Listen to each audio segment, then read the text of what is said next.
Hello, everyone. Welcome to the Migrant Thought Podcast. I'm Matt. This is Roawyn. Yep. And our guest today is Zaric Zhakaron. How about you get started and tell a little bit about yourself, Zaric? Well, hello, guys. What I do mainly is I've been on YouTube. It's mostly been a hobby of mine. I have a job, a wife, and a life outside of it. But what I do on YouTube, I started off by making these little modding videos. And remember that I don't mod myself. What I do is I take a game like, say, Skyrim or Fallout, and I will cherry pick what I consider to be the best mods. I'll put them together into a configuration that you yourself could use. And so instead of spending like 8-10 hours looking for and trying to get these games working on your own with all the different mods, I will have a suite that's pretty much guaranteed to work out of the box. That's how I got started. And then I started branching out from there, just trying to have fun. And that's my thing on YouTube, is fun. Now, I hope I haven't talked too much. No, that's great. All right, and this is the first time Rowan's been on this cast, how about you do a little bit about yourself? Yeah, I basically started off doing Fallout New Vegas strategy for how to get one of the hardest challenges in the game, at Loss for Words challenge. My approach to gaming is I like to do what other people consider impossible, and basically I like to tinker with finding out ways to find secrets and hidden content in games. It's what I'm all about. And I'm Matt. I've done two more before. It was delayed for a little while because of other stuff, but I primarily identify as a journalist, but I want to try and do editorials on indie games, especially on this channel, and written stuff when I talk with a site I'm doing with. But especially because of Fallout 4, I've decided I'm going to do indie games instead of Fallout 4 mods. I understand. Yeah. That definitely kind of segues into our main topic, Fallout 4. Before first, when I have a little time at work, I've been writing down questions for guests in the future. One thing I wanted to ask, especially to all of us, especially because this is the first time, what is the trolliest thing you could think of doing with time travel? And not leveling governments, that's excluded.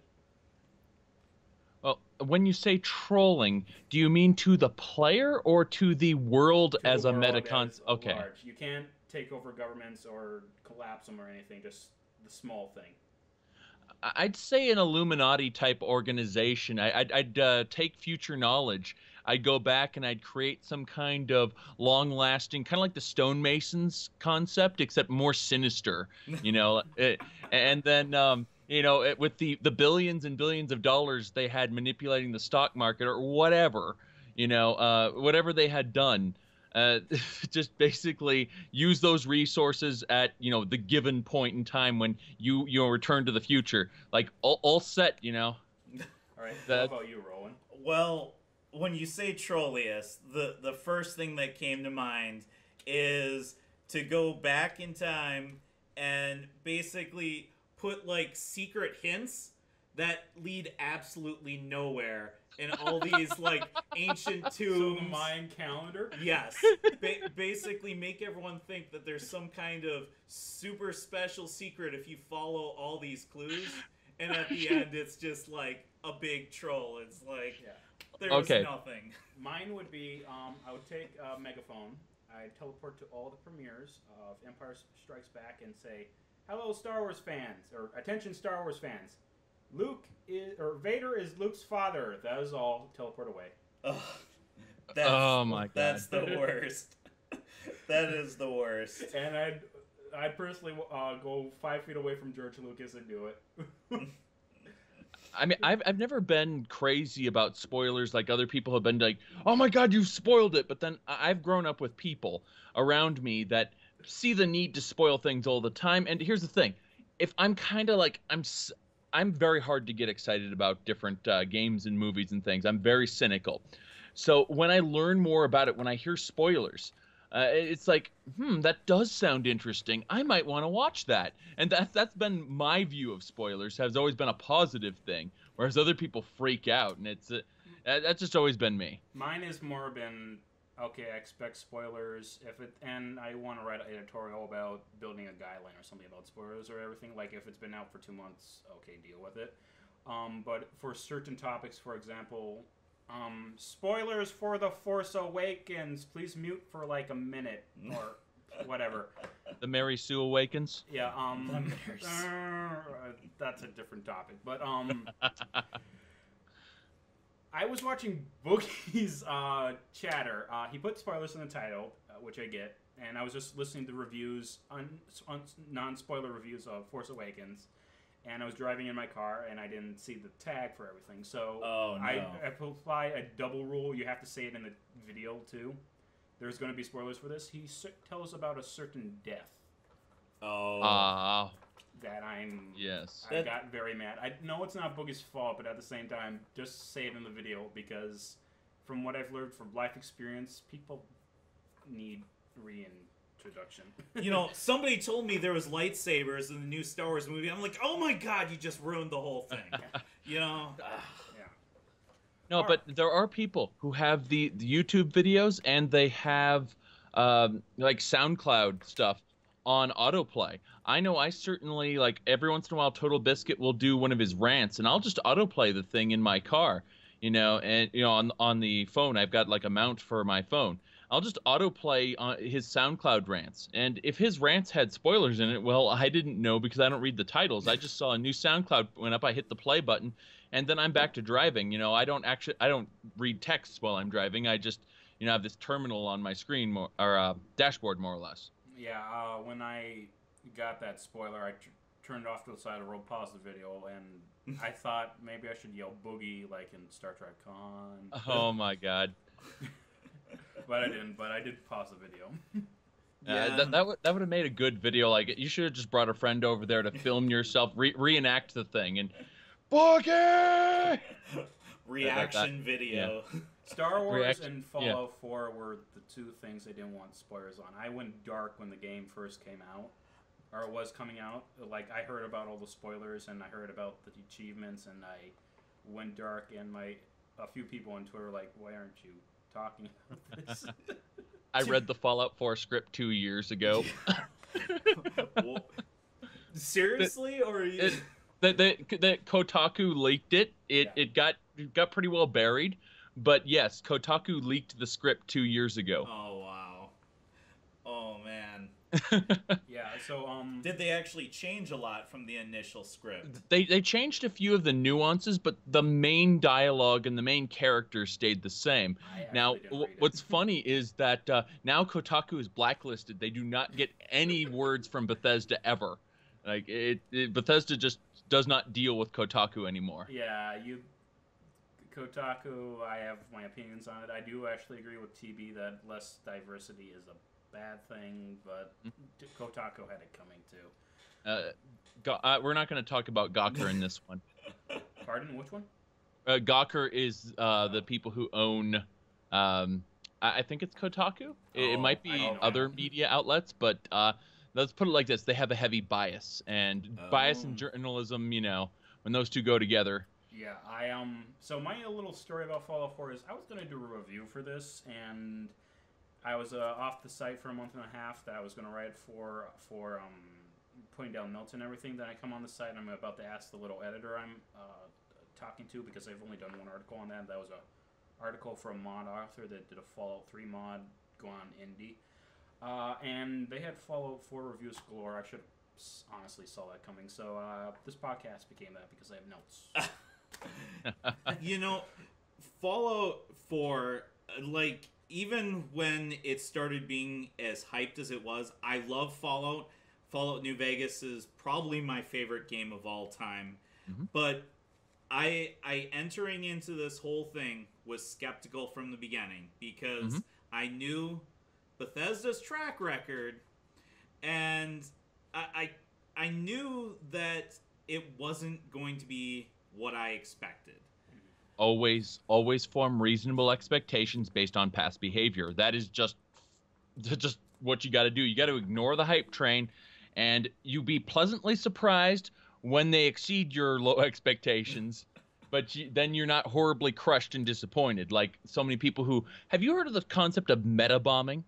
No, I have not. That Okay, is making Metacritic, yeah. where people will actually get like a group of people, like 50, 100, 1,000 people, and go to Metacritic and give games a 0 out of 10 or a 1 out of 10.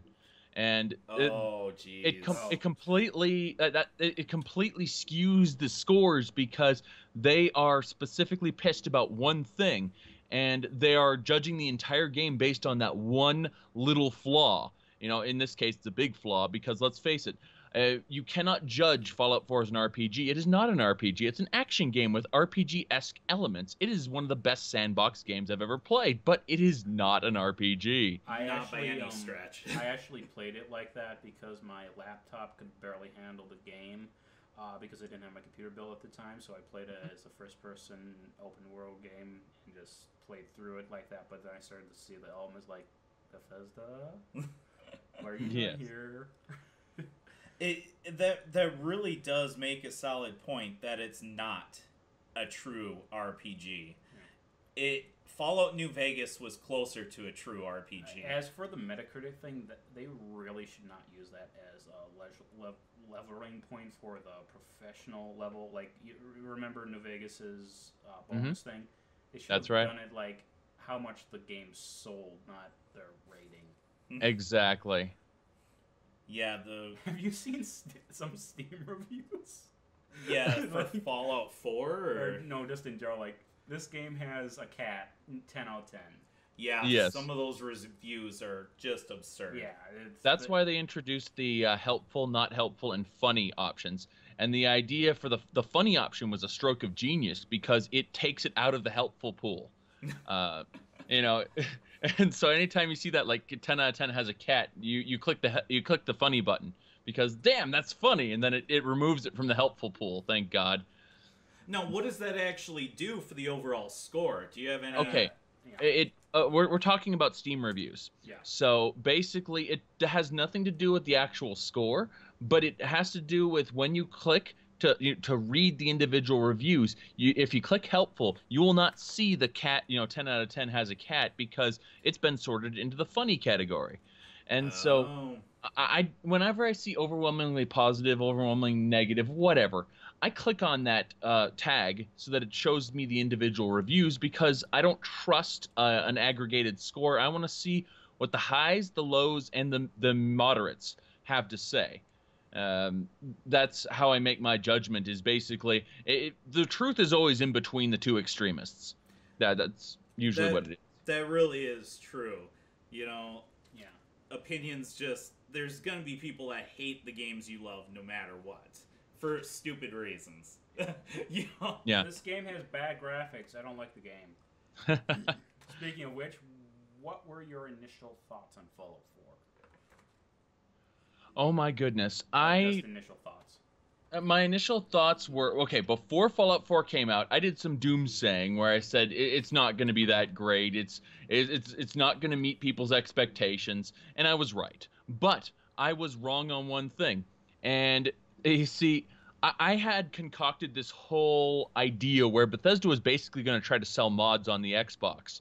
Oh. You see, the paid mod system, okay, for Skyrim was like in my head, the way I'd crafted this idea, they were trying it out, and if it worked, then that's why Microsoft allowed mods in the first place. Because let's face it, in the past, Microsoft has been a real dick to developers, actually charging people to upgrade to newer versions of the software and stuff. I didn't know that.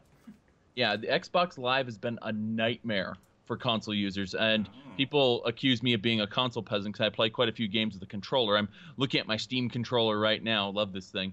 But hey, I don't hold it against you. I grew up playing consoles. I still consider myself a console gamer, even though I primarily have been buying things on computer. So my dirty little secret is I play with an Xbox controller. I'm actually a lost generation gamer. I basically skipped all of Xbox and PS3. The Wii doesn't count. Mm-hmm. So I went from PS2 to PC. Hey, PS2 was a great I'm system. not against the consoles. Each platform has its place. And that's right. people don't get that. computer is a very money-hungry platform, but the games are cheap. And diversity of overwhelming proportions. Well, if you know how to build a computer and you don't really want to spend a lot of money, you can, for $400, beat an Xbox in performance with a PC. And the thing is that even if you build a very, very low-end PC, you can upgrade it later. So yeah, it's money hungry, Oh, I want to upgrade my graphics card, $400 there, and so on and so forth. I mean, you just put $50 aside every paycheck or whatever. Pretty much, yeah, exactly. And I mean, the average hard drive lasts about 7 years, so you have to account, maintenance, upkeep.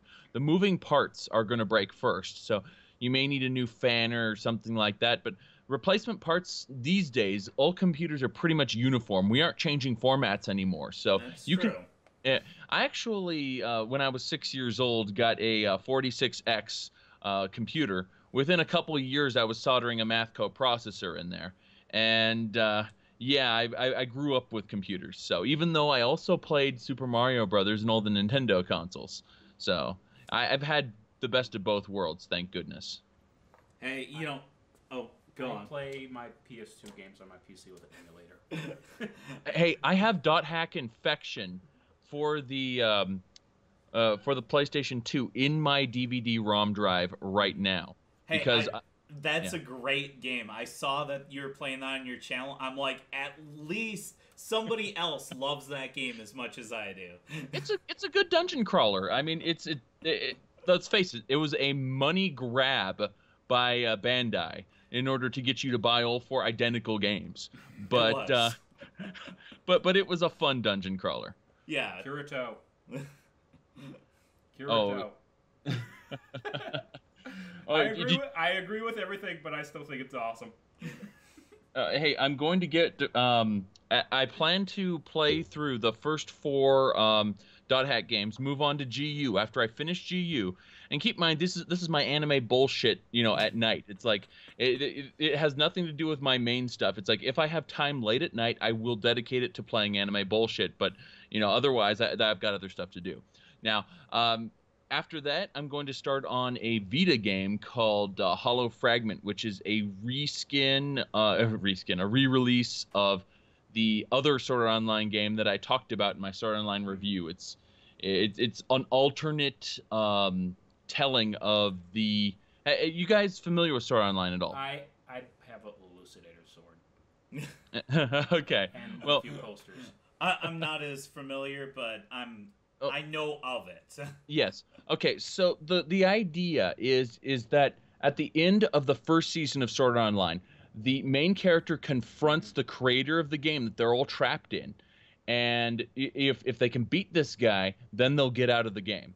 And what happens in these games is Kirito doesn't die in the fight. There's no kind of hocus pocus going on. Kirito actually beats the villain. But then the game glitches out and the villain disappears, and now they got to go the rest of the floors up to the top, all 100 floors, in order to finish the game. Yeah, exactly. It starts to get off the rails later, but the base concept is solid as far as Sword Art Online goes. I have some beefs with the author of Sword Art Online and how he's taking way too long to improve as an author, but if you look at his later materials, he definitely is improving. Burst yeah. points thing. I don't remember. It's been a while since I've seen Excel World. Yeah. Exactly. I really like the series, other than the characters are a little young for some of the humor, in my opinion, but that's anime. Yes. That's a lot cultural, though. A lot cultural. Because keep in mind that younger is sexy to Japanese people, which, we as Western people are like, that's awful, and I'm of both minds. I understand where the Japanese are coming from, but at the same time, there's Western standards where a little girl acting sexy is not sexy, Yeah. After you see a certain vacation movie, you stop. Yeah. So moving on. So what are your initial thoughts of Fall 4, Rowan? For what you played of? So I, to be honest, have besides just creating a character briefly, have mostly been watching my fiance Awen playing it for the channel. And you would think that by now I'd be chomping at the bit to jump in and play it myself, but the more I watch of it, the less I'm inclined to play it. Simply because I'm seeing all the things about it that I'm not really loving. The dialogue is just not doing it for me. The gameplay is great. The gameplay is great, but dialogue... Let me interrupt you with one thing. Every quest in that game is go somewhere, kill everybody. I played Fallout 4 first, then I played The Witcher 3, and oh my god, is The Witcher 3 better than anything Bethesda has made in the last decade, at least. I'm going to have to check out Witcher 3. Well, Morrowind was older than a decade now. Oh, yeah. Oh. Yeah. Okay. Oblivion. Now, Oblivion, I'm actually going to make a video very soon titled, What If Oblivion Was Good? And I'm looking at the script right now. It's 9 pages long. It's 9 pages long, and I retell the main quest. Let's put it like this. Martin Septum, the guy who you're supposed to go save at the beginning, he's going to be set up as like the leader of the Mythic Dawn cult as far as you know. And then we find out he's not. But there'll be some other stuff, like a character who will fight with you through an Oblivion Gate and basically work with you, and you'll fight in each Oblivion Gate. You'll fight demi-princes, who and they will be, at least a few will be story based before it goes into the Radiant events, and you'll just fight this type of demi-prince or that type of demi-prince. But the point is, I've got 9 pages of this, and I've just given you like 2 paragraphs. So, yes. Out of the 2 Elder Scrolls games that I play, I actually like Oblivion's story. I do too, but I think it could have been better. And it could have been better. There's issues. What I liked was you weren't the hero of the story. You were the odd job. Yes, but here's the thing. Think about it like this: if you become the leader of the Thieves Guild, the listener of the Dark Brotherhood, the Archmage of the Mages Guild, so on and so forth. You become all these things at once. I think you should unlock an option to bring every single faction in on the fight for the Imperial City, and literally where you'll have like Fighters Guild members charging into the Oblivion Gates that are opening. Okay, Thieves Guild members sneaking past the battle, going and stealing the Sigil Stones and shutting the gates. Like, that'd be cool. Yeah, that's what I'm talking about. There was limitations with the engine. Of course. Yeah. Here's the thing, though. Gamebryo, okay. Or Oblivion, Sky Oblivion. Oh, what I'm talking about is all in the fictional realm, because this would never be made in a mod. It's too intricate what I'm talking about. So I'm just talking about like where people go, like their ideal Elder Scrolls 6. I'm saying my ideal Elder Scrolls 4. Now, I had a document open that I closed right before this stream started.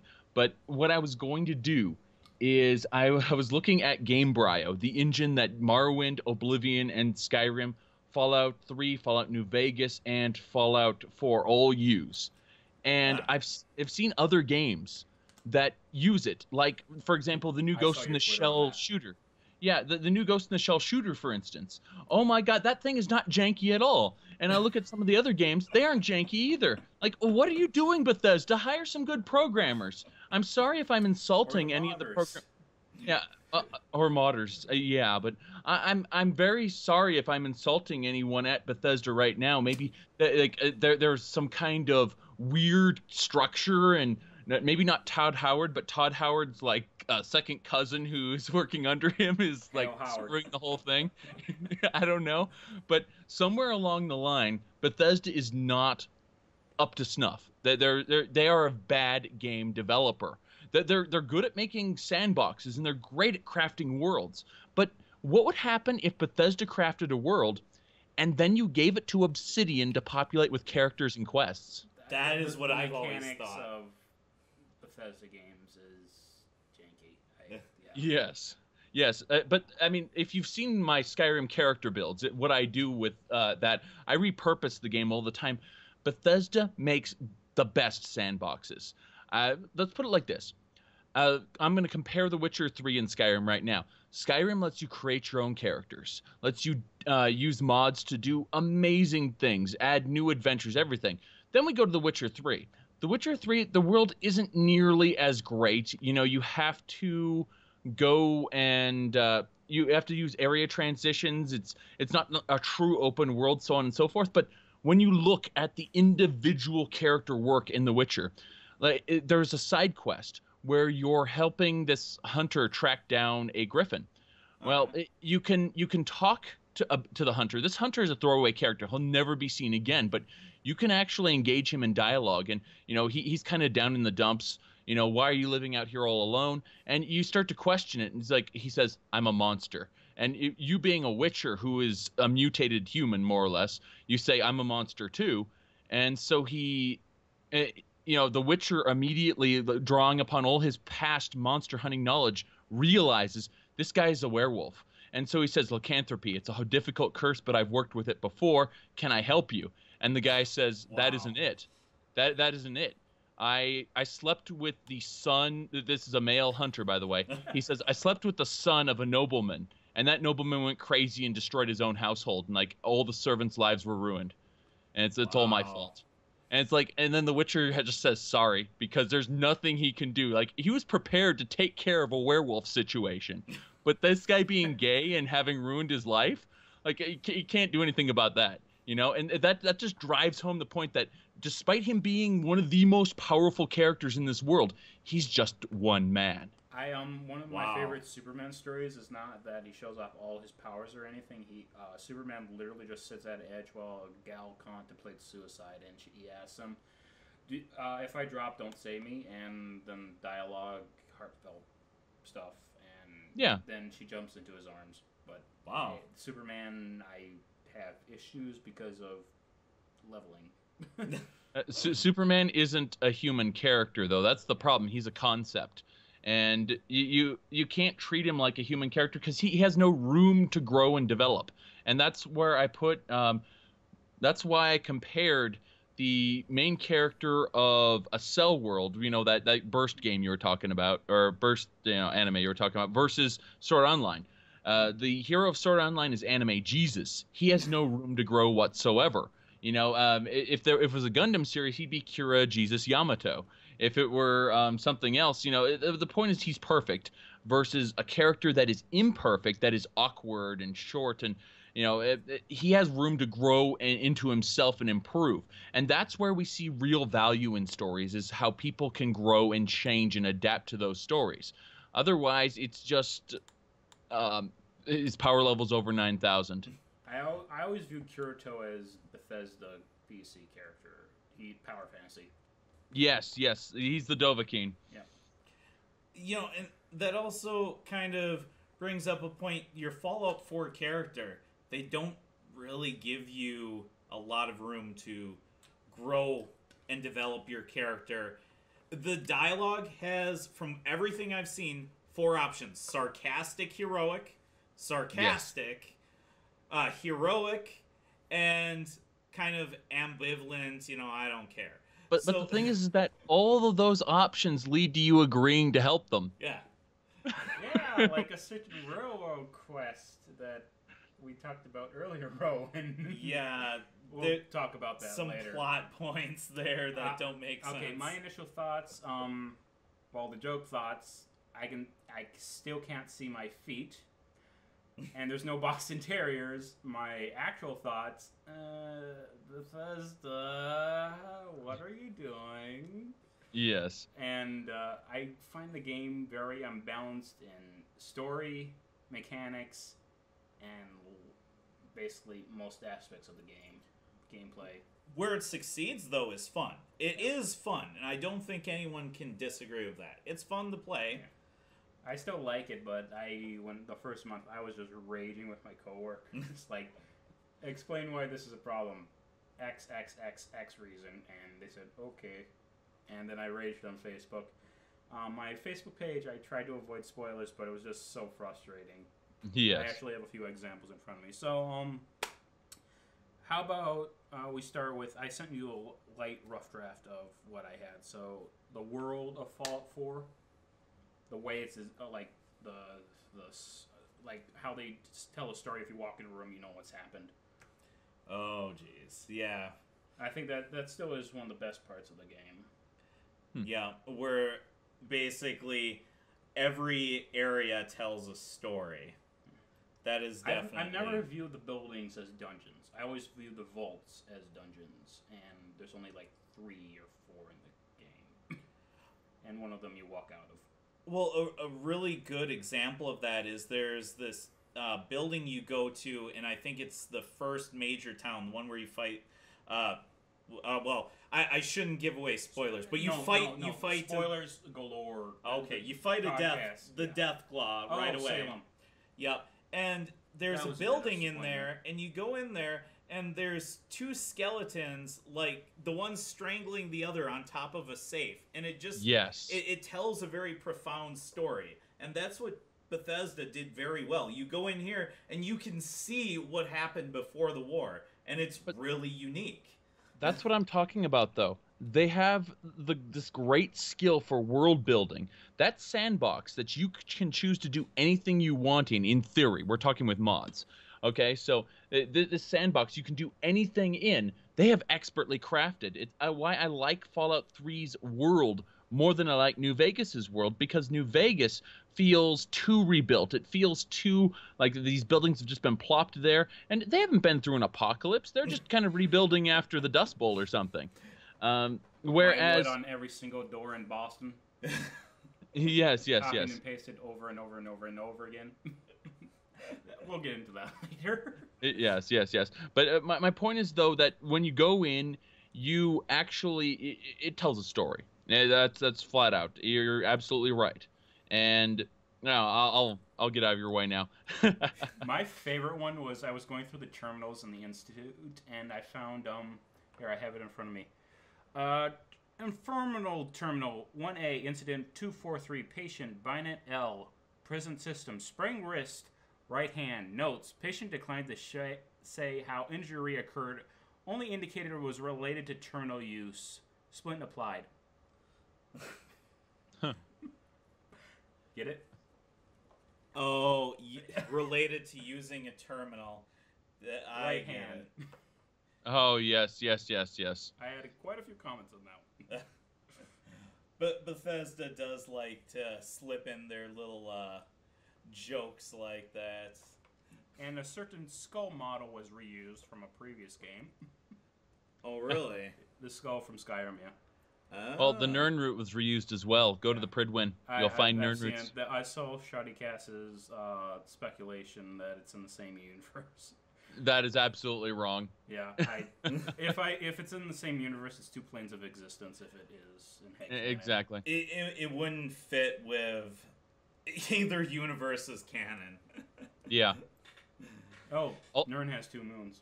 That ends the Although I would have to say that I really do like the way they've differentiated the Fallout universe from ours by saying that they're using fusion and not fission. You know, it's a completely different branch of nuclear technology, one that turned out to be completely not viable when we tried it in real life. But they were able to use science in all capitals with an exclamation point at the end to make it work. And so by explaining it, the reason Fallout works is because 1, science, 2, fusion, and 3, the fact that everything is based off American propaganda. That's what just makes the series brilliant. And it doesn't matter what you make in it, as long as you follow those 3 things, you're going to make something decent. Not great, just decent. Speaking of money and stuff, I was just going through my comments on my Facebook page. I had this idea a few months ago. Hey, Bethesda/EA, here's an idea for a mobile FPS like Battleborn. Take your interpretations of your RPG characters from Mass Effect, Dragon Age, Fallout, Elder Scrolls characters, and make a Metacrisis universe and fight each other. Oh, God, don't give him ideas. Sarah Lyons versus the Dragonborn. That's the last thing we need.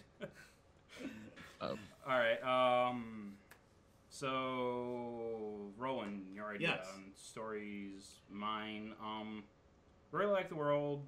The Facebook picture I mentioned. Mechanics. Oh, mechanics. Oh boy, have my bugs for the first time in a Bethesda game. Oh, you just now finding bugs in a Bethesda game? First time I've played a Bethesda game, and I've encountered excruciating bugs that drive me bonkers, like going into an inventory where you're sorting everything, you haven't quick saved in 10 minutes, and you can't tab out. So you have to press take all after sorting everything. Yay! Wow. There goes 20 minutes. You know, I haven't seen any crashes. Nope, not me. You know, there hasn't the been 5 minutes or the 30 seconds you switch to another weapon and a weapon doesn't pop out. You just have invisible hands. I haven't seen that one yet. Wow. Wow. Well, all my say, play. Oh, you were talking about bugs. Okay. Go ahead. All of my playtime has been put onto YouTube. So people have seen I've encountered about 4 crashes, and they were all seemingly random with no rhyme or reason to it. You know, few crashes, but infuriating when they happen. All right. Roawyn, go ahead. I've mostly seen crashes when going through doors, and it's typically when you go through a door into like a sewer area. I've seen it crash almost every single time, and I don't know why that is, but now I've got my fiance saving anytime she's about to go into a sewer. I'm like, nope, hold up, stop everything. We need to save because the game's about to keel over. It can't handle it. I found my notes on the world, and we've already moved on to the next topic. Okay. Maybe later. Such is life. We'll pedal back around to that after we're done with this topic. Yeah. So let's start with the best one. Power armor. I actually feel like Iron Man. Power armor. Yes. Yeah. Power armor's good. One of the best systems, and I was actually using power armor before Fallout 4 came out in my TTW playthrough from Fallout 3 to New Vegas. And I had my own personal power armor. I just wish I could exit out of it. It just stays there statically, and I didn't have to put in my inventory for that mod. But I do have a few tweak ideas. Don't have effects for paint. That should be a coating. That is kind of a good point. Paints should be cosmetic only. Well, here's the thing. There are certain paints that would be able to diffuse energy weapons. This is true in real life, where certain paints actually reflect laser beams. Now, other than that, however, ballistics, no. Just speed, from a mechanic no. standpoint, Charisma up. It's a game still, so no. It's still a game, so coding would be an easy way to balance it, in my opinion. I've got to say, though, power armor actually feels good. It's exciting to use, and there's actually a reason to use it. In Fallout 3 and in Fallout New Vegas, most people never touched heavy armor because it slowed you down and wasn't much fun to play with. Yay, metal armor. Yeah. Power armor felt like a vehicle as opposed to a piece of equipment that you wear. And the great thing about that vehicle was it fit in all the places where you could fit. You didn't, it didn't feel clunky. You didn't the problem with vehicles in first-person games is you typically get stuck on the edge of a door frame or, around a corner, and you never had that problem with power armor. Not really. I'm actually glad they didn't put in cars now that they have the power armor, because that's the equivalent of it. Vertibird we'll talk about later, but some tweaks I had besides the paint and coating. Aqua jetpack. Aqua jetpack? Or turbines or something that allow you to just pop out of the water, so you don't have to walk across to a certain island across the castle and then start dying because you didn't know it didn't have air tanks.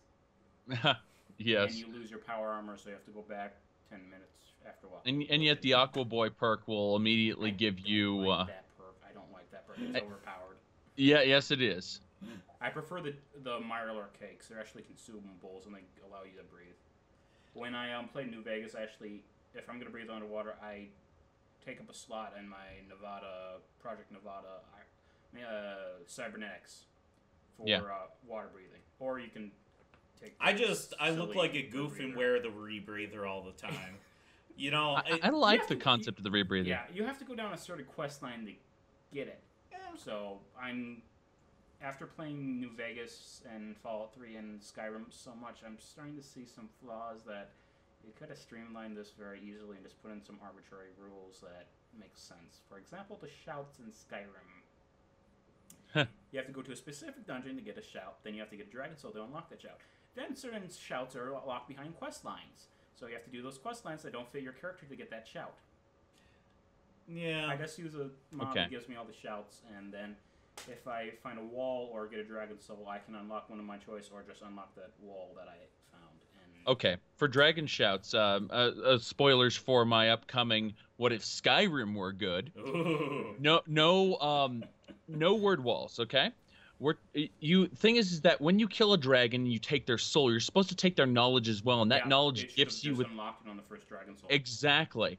Well, the idea is that different dragons would specialize in different shouts. So you'd fight a fire dragon, and then you'd unlock the next tier of Yol as a result of killing that fire dragon. You know, whatever quote-unquote specialized type of dragon you fight, that is the type of shout you're going to unlock. So you're looking for these rare, like, guardian, named dragon where it's Nufuglaguka, whatever, ridiculous name. The point is that they'll give you the weird stuff like the soul ripping and, whatnot. I like Solitaire.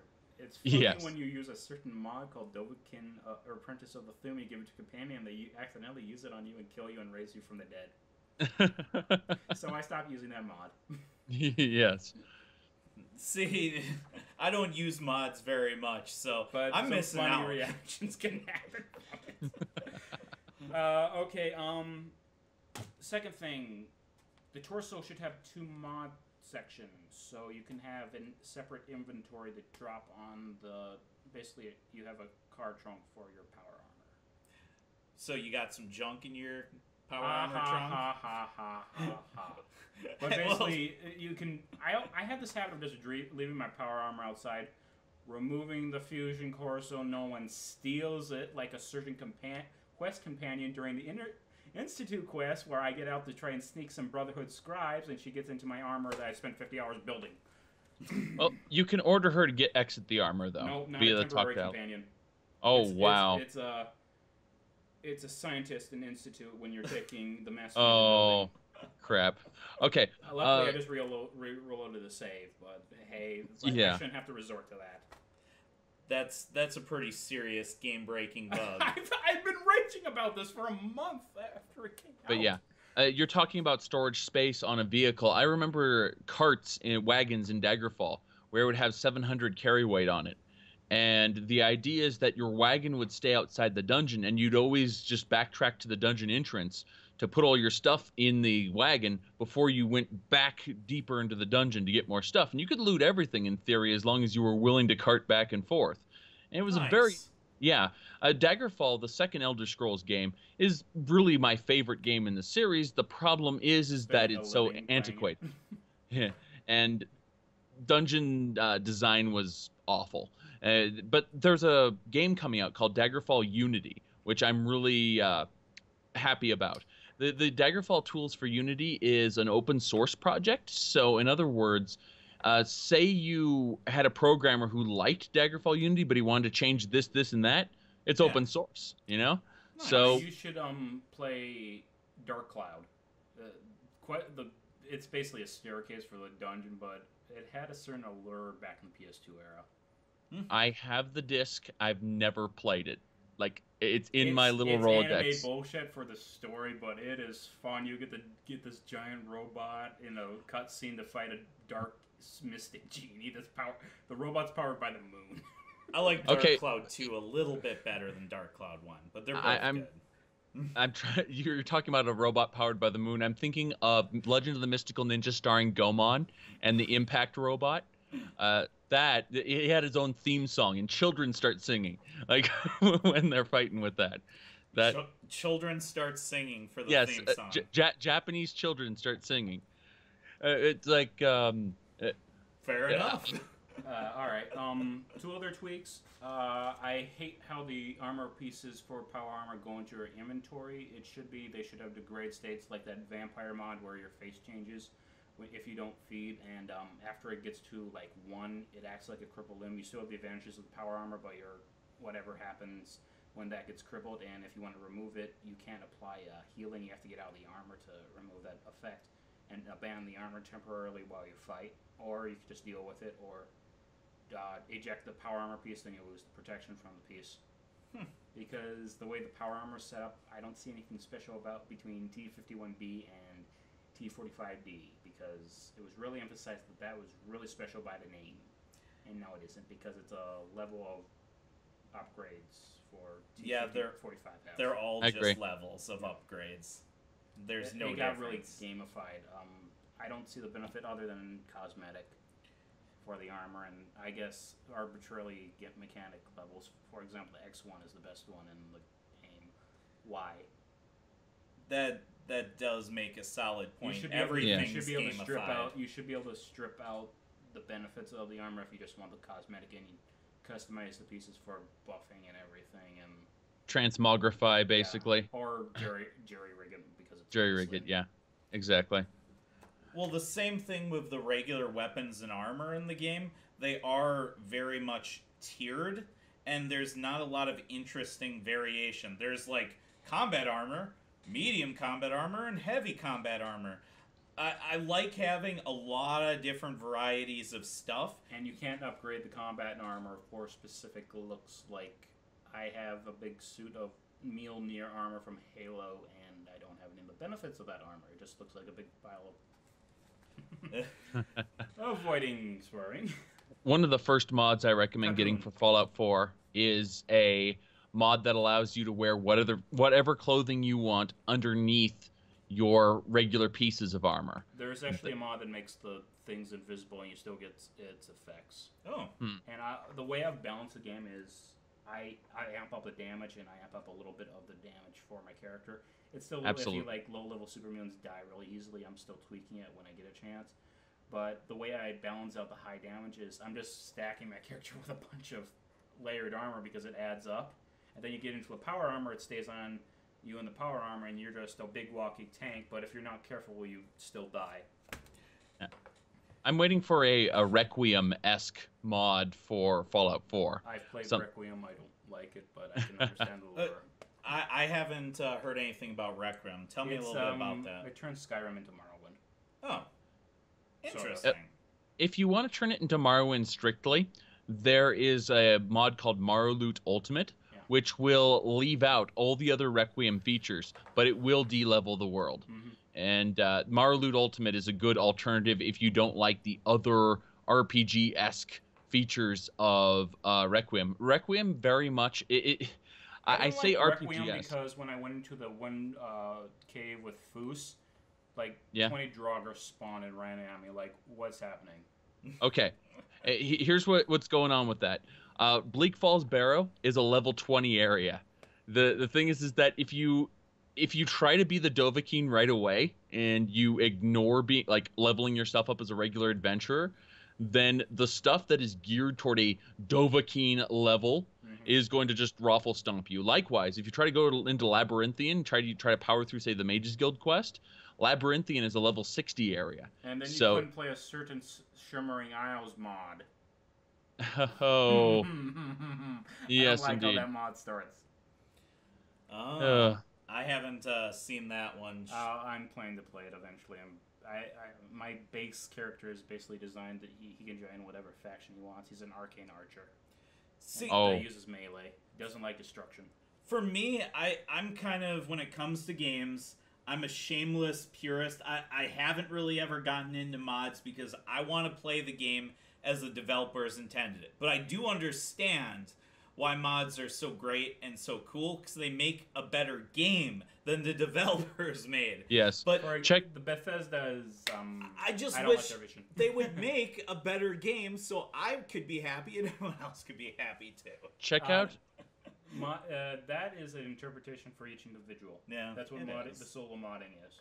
What were you gonna say to check out? Go ahead. I was gonna say just check out the first episode. Don't watch the whole Let's Play. Just watch the first episode of my Relic Hunter run. It's gonna go over a mod list. Okay. And I have a feeling that a lot of these mods are gonna resonate, and you're gonna be like, oh, I should do that. But here's the thing: is that you can go ahead and customize it the way you want. Say you don't like Requiem, use Percus Maximus or Ordinator instead. These are all perk overhauls that completely change the way you make characters, but Requiem is the most brutal one, the one I use, but it's not for everybody, which is why there's so many alternatives. All right, do you want to circle back over to Worlds All right. a little bit? No, what I was going to comment is Bethesda's finally learned how to design cities that feel like cities. Solitude is a giant L. I can see your point there. Good Neighbor actually feels like a bunch of guys living in a building. Yes. Because they have unnamed characters. How you enter Good Neighbor, for example, falling from the sky and then suddenly you spawn at the door, that's a different story. Diamond City relatively feels like a city, people living in the stadium. There's enough people that I feel like it is. You can also hop on the top of it with a jetpack and look into the stadium and see all the de-resing stuff and clipping in through the world. Because I discovered a certain player home that I wanted to use because you have to get a jetpack to get up there. Oh. It's just a run across, so you can use it as a player home if you want. Interesting. But if you try to jump into the stadium, there's a giant invisible wall. They do love their invisible walls. Well, no, they could just put up barriers so you couldn't actually get in there because it's a stadium. And I'm looking into the stadium. Invisible walls are a shortcut for I don't want to put a teleport limiting barrier on there. They use them way too often. They give you that sense of freedom and then limit it with invisible walls. New Vegas. Yeah. Yeah. But there's a problem with developing for Fallout. Did I say Fallout? I meant to say Half-Life 2 was really where invisible walls got their thing, and they made them visible. They made the invisible walls force fields. The reason is because they would create distant objects that were actually drawn in a skybox somewhere else in the level. Oh. And that's how they made these intricate looking backdrops, is because they were rendering this super high res version of a teeny tiny little space and then blowing it up huge, so it looked just like average. And these developer tricks that they use to circumvent engine limitations are what make what would be an average game a brilliant game. Half-Life 2 was overhyped for its time, but it did advance the genre, as it were. The source engine was used in a bunch of other things. Gamebryo, I feel that Bethesda developers just aren't that brilliant, aren't able to do those shortcuts, and make. I've seen some clever stuff with Skyrim mods. I was just playing one today that was called Sorcery. It's not very good compared to now modding standards, but at the time, the puzzles you get a floating island, and you have to shoot a spell at a certain location, and you teleport to the next island. There was nothing like that in the base Skyrim game. Exactly. But what I'm saying is that Bethesda's programmers aren't horribly clever, and I feel like their designers need to work around Gamebryo's limitations more without taking shortcuts. Here's an awful shortcut in Skyrim. If you removed the borders from Skyrim, and you go more Bruma. Yeah, but if you try to then build stuff outside of Skyrim, and in the other provinces, not just the navmush, but the actual scripts will fail to fire properly. Triggers won't trigger properly. Basically, they didn't. The game. The only reason the rest of Cyrodiil and the rest of Tamriel even exists LOD. In that game is the LOD. That's it. It's unfortunate because it was such a hype thing when it was discovered. Yes, exactly. But if you actually try to build something there, it won't work. So every quote-unquote non-Skyrim area exists in its own cell, completely detached from the main world. You have to teleport there. Cyrodiil, Bruma, or whatever, Beyond Skyrim Bruma. Beyond Skyrim, yeah. Beyond Skyrim, and... I expect Cyrodiil to eventually be made. I am not putting money down on anything else. Yeah. I people are talking about Skywind, and there's hype about Skywind. People who are developing Skywind tell me how great it is. Other people tell me that they aren't being true to the design and they've left the team because they're pissed.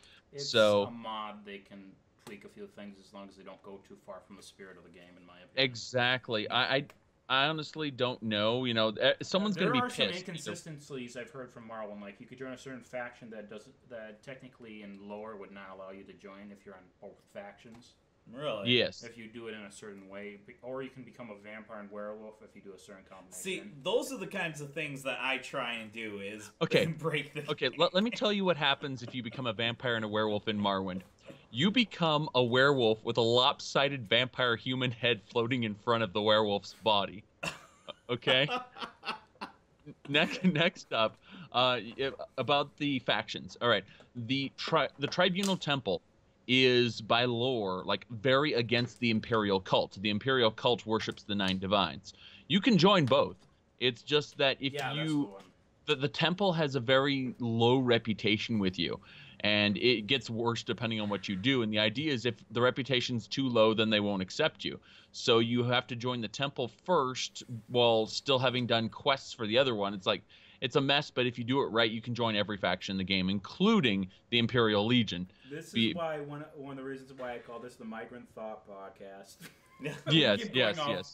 Topic, but that's where it's fun. Yeah. Exactly. No, the negative for the world I was going to go into is plywood on every single door after the bomb fell. Yes. They learned that you don't have to go into every single building, but at the same time, they take 2 steps back by copying and pasting the same thing instead of putting rubble or just broken doors or something. And then I understand that in the city of Boston for rendering issues for the consoles. I definitely understand that. When you go out to the outlying areas, there's a certain place that has a settlement near it. It's a manor or something. There's some houses down there. Let's say 6 houses. Mm-hmm. 1.5 can be entered. The other are all plywood up. That's a little bit sad. Yeah. It's a low-res area. You can have a few more open buildings. Even if there's nothing in there. Bethesda does that a lot, where they have these expansive areas full of all this exciting stuff, and then there's all these doors that don't go anywhere. They're just sealed off. And you're left wondering forever, well, what is behind that door? Mm-hmm. I want to know what's behind that door. All right, do you want to talk about settlements? Oh, God, don't get me started on Hold on. But before you do that, what's behind that door? In Daggerfall, in these, they're randomly generated dungeons, okay? All right. One of the many layouts in the dungeons has a door that you can't open, and it says that this home has nothing of value, which is the text that is reserved for when you go into a city and you try to go into a home that is reserved for quest content, but there's no quest content active at the time. It says this home has nothing of value. Well, what happens is that door, which is supposed to be a legitimate dungeon door, this home has nothing of value in it. So I spent 20 minutes trying to climb through the ceiling, clip my way through to get through that damn door to find out what was on the other side. And it turned out it was just like a little cross and a chair. Oh no.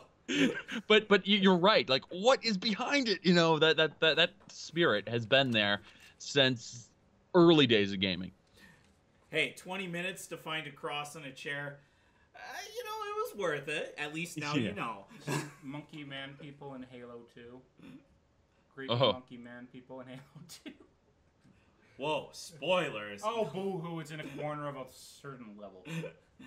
I haven't played you have to Halo use certain exploits to get to. Gotcha. So, settlements. Me think you should have put the architecture and use that as a DLC for your, I'm hoping, a lot of DLC because of how the state of the game is, especially after you announce a season pass. And I read a Game Informer article saying this was originally intended to be a modest resource. Bethesda? Yeah. And then there's also the thing of why do I have to build defenses for every single big settlement? This applies to the companions too. That we'll go into more later. They're big boys. They could take care of themselves. I want to build my little base, which I can't even do in the starter vault that I want to do because I originally intended to do that when the system was announced. They made it sound like you could build anywhere. They really did. And you know what? You can spawn. There's one player home you can use to spawn items in it. You can use to sort your home. You can't put crafting items in it because reasons. There's crafting ones out the side, but I have rules about player homes, and I don't want to go through freaking loading screens. Yeah. No, there's a command you can use to spawn a workbench. And if you spawn a workbench there, it designates that cell as a buildable area. Oh. So yes, and then you can build there. Now, it won't play friendly with like the invasions and stuff. Like monsters could get stuck in walls and whatnot. Like invasions. I played the underground hideout mod in Fallout 3. It's the same dang thing. Enemies spawn and behind a rock and then run at you. Like, I mean, they always spawn in the same spot. Have the enemies attack the patrols or the traders, not the actual settlements, because you can't do that correctly. Yeah. Then you have to run and save your immortal follower from them stealing stuff from your inventory. Like, take a cue from the app thing, Shelter. They steal your inventory. Yeah. Yes, they steal the inventory from the supply lines instead. Like arbitrary stuff, ammo that you can't craft. That's another thing. The ammo not being craftable is a step backwards. Well, it goes even against the nature of their intended survival mechanic, because they make them bullet sponges, and then you run out ammo for your gun because you don't have enough, because you have to wait for them to spawn in vendor. Yep. Why can't I just craft them at my house? Hey, let's face it, hardcore mode. Hardcore mode is what we're waiting for. The mod. They'll do that. I don't particularly like the hardcore Why wasn't it in the base game? Because Obsidian made it. But here's the thing. I don't judge New Vegas and Fallout 3 because of mechanics, because one came after the other and it improved on the system. Bethesda. Obsidian took improvements from the My community and took your efforts and made basically Fallout 3 Fallout 3.1. Yeah. Just take their efforts, make them your own. They already did it to you. It's not. They didn't develop it themselves. Just add it into the game and then move on. The system's already there. Bethesda wanted to burn everything Obsidian did in New Vegas. They're like, we don't want to associate with it. Why is there a mention to the Mojave and the Cabot house? Like, oh, there's an alien city in the Mojave. What? But that's just it. They might do a DLC there and retcon. Yeah, they might do a DLC there and retcon the whole thing. Don't retcon New Vegas. You commissioned the game. Deal with it. It's canon. I understand tactics because of certain lore inconsistencies, and you bought the game from another franchise, but you commissioned the game. It's canon. Deal with it. They're gonna pull a George Lucas with Star Wars and all the written works and stuff that came before, and well, actually, George Lucas isn't in charge of Star Wars anymore, but they basically are doing, that whole thing with forget everything that happened. Forget it all. Fallout Legends? We're talking about Fallout Legends? Because, Star Wars Legends? Yeah, that they replaced the whole EU with Legends. That's a little different. that because of how convoluted everything was. If you want to know more about...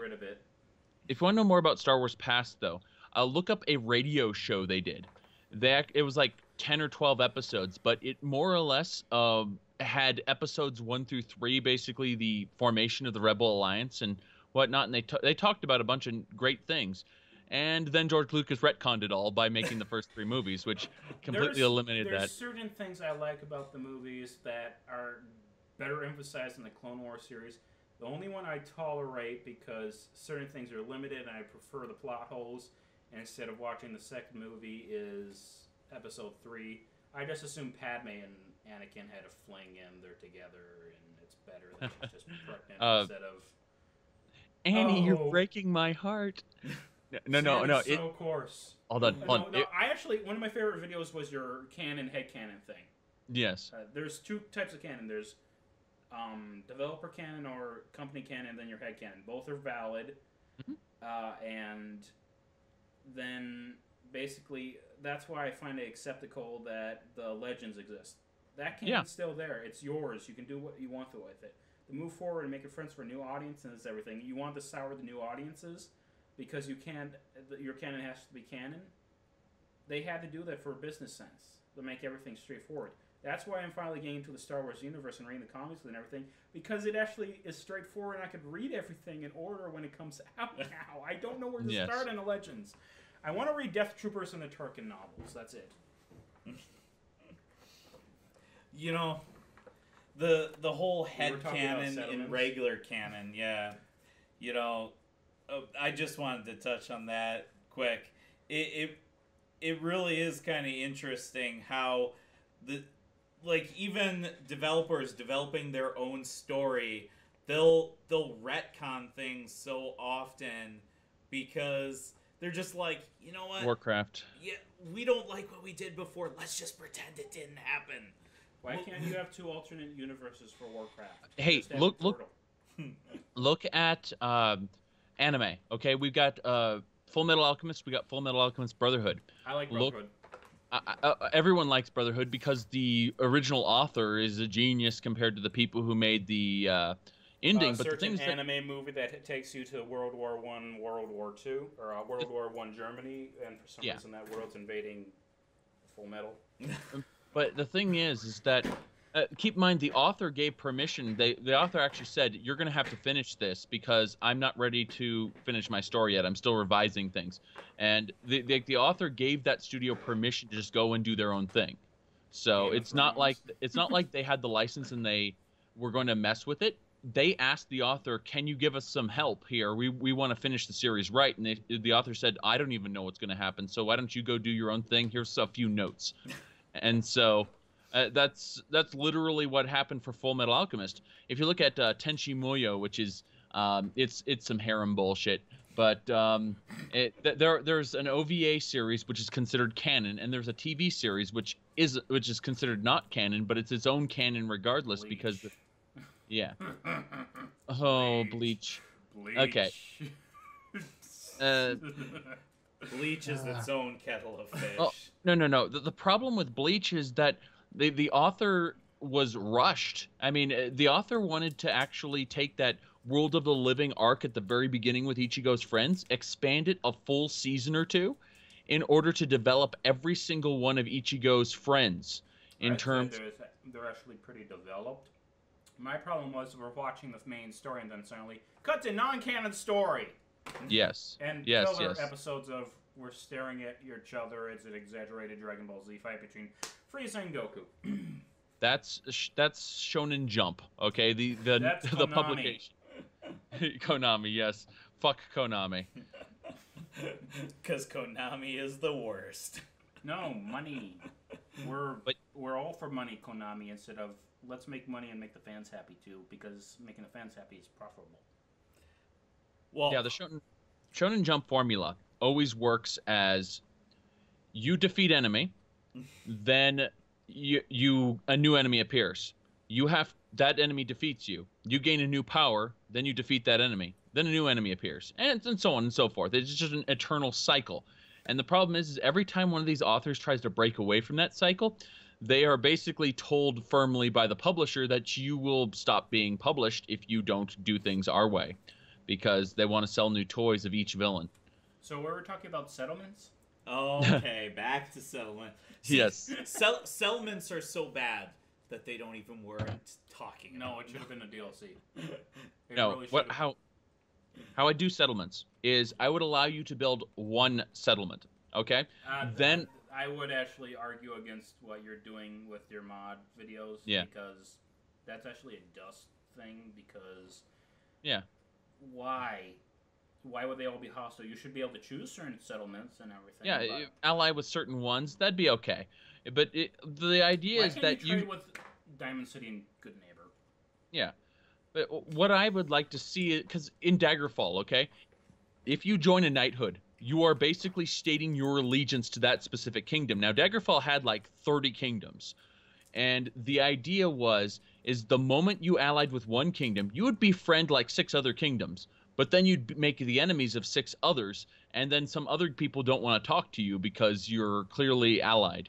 And I'd like to do that with the settlements where, if you allied with Diamond City, maybe maybe Good Neighbor doesn't like the way the ghouls were kicked out of Diamond City. Well, what I don't get is the mayor is a companion, and he basically becomes an unofficial member of the Minutemen, depending on circumstances. Yes. Why can't you trade with Good Neighbor and bring everyone's quality of living up?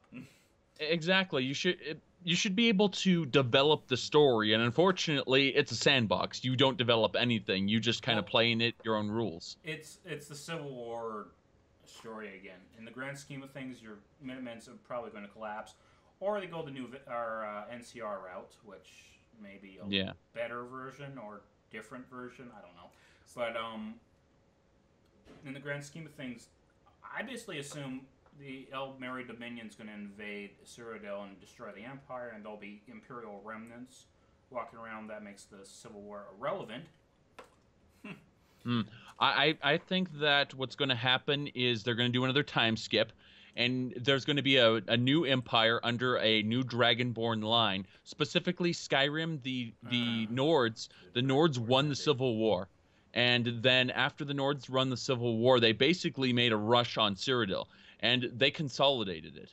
And the Eldmeri Dominion is against the Nords are very anti-elf now. So what's going to happen is you're going to be playing in like either Valenwood or Elsewhere or even Somerset. It's going to be Southern. And the big bad empire is going to be coming in and like attacking. You got to defend your people against the big bad Nord Empire. Why do empires always have to be the bad guys? No, if you look at the Elder Scrolls and Fallout universe, Elder Scrolls is about breaking down empires and society moving on. Fallout is about rebirth because you're always a hero saving the world and building up society. You can be a dick, but you can't be truly evil. In both games. I don't know because in my Fallout New Vegas, I've wiped out almost the entire civilization. Okay. In Fallout 3, you can choose to obey the President of the United States, the Enclave, and inject... You could put the virus in. That's just being a dick in schools. You're not actually being evil because from a certain point of view, you are a good guy. A psychotic robot good guy, but hey. Okay. I think the Enclave were misrepresented in Fallout 3, and the Institute is Bethesda's Enclave, and I don't get why they blew him up unless they're going to retcon that with a Broken Steel-like DLC, and because the Institute has one place, the Enclave has a bunch of places, and from what I see in Fallout 3, the Enclaves aren't really that bad, except for the giant killer robot that's leading them, which they break away from.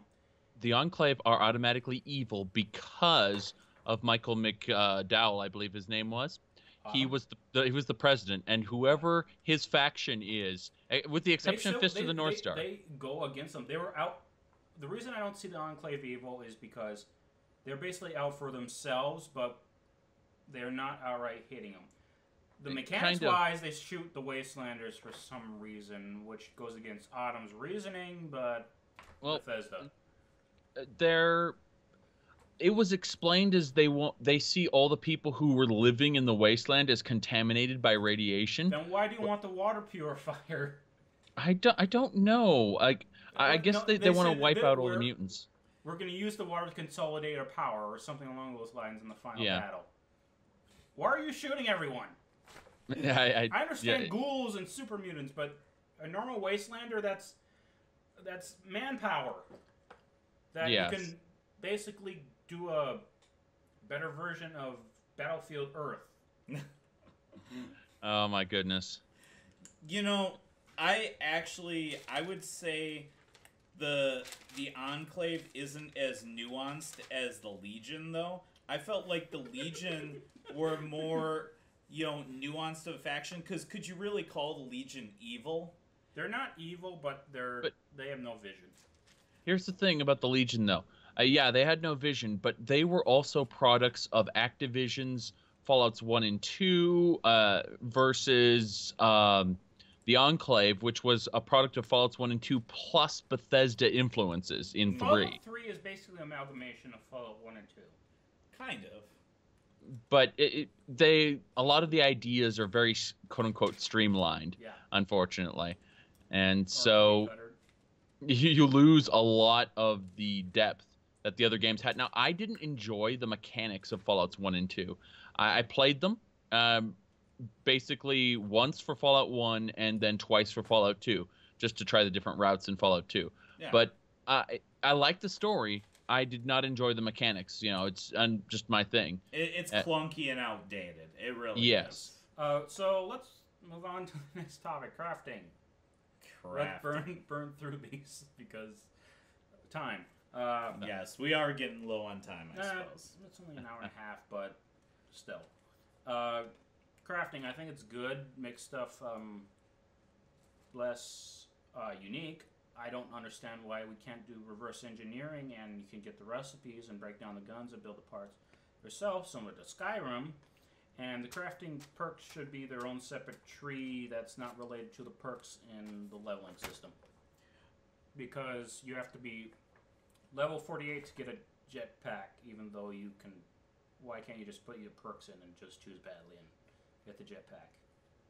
Or gun upgrades. Why do you have to be level 38 to get a laser sight or something? Okay, levels and in terms of crafting, that goes, unfortunately, into the Dungeons & Dragons / tabletop era, where you're basically investing time into your crafts. More time than you physically are. So, for example, in Dungeons & Dragons, what they would do is you'd spend experience points. You would literally... you'd use the XP like currency to create things as a representation of your time spent crafting that thing. Oh, you're talking really old school now. Well, okay. Yeah. Here's my problem with Skyrim.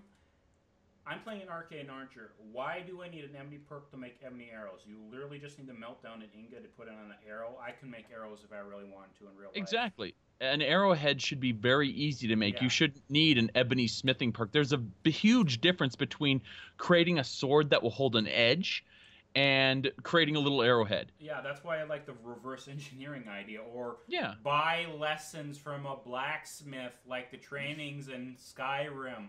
I'm trying to find mods that allow me to pay I found a mod that does it, but doesn't do it instantly.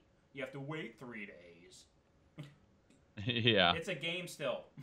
You can craft instantly. Why can't he can't craft instantly? What about Knock and Tip? Knock and Tip? Knock and Tip. It's a mod for Skyrim that allows you to craft arrowheads using an arrowhead crafting station. Okay, and I've been looking for something like that. Yeah. I actually have my list of essential mods. I'm still building it, but what'll happen is you'll get like fragments of arrowheads off of enemies, depending on, like if you shoot an arrow into them, maybe the arrow will break into several fragments and you can combine 3 fragments and a arrow shaft to create a new arrow, for instance. Oh, okay. And you can smith the arrows, the arrowheads, and then the shafts yourself, and then combine them at the bench. No problem. But you can also buy the fragments or buy the things off of, like, say, the Drunken Huntsman, for example, would sell those things. So in terms of, the mods exist. They're just rather obscure. All right, my idea for crafting reverse engineering or lessons or finding schematics, Dragon Age does this fine. You just buy schematics and you can make them.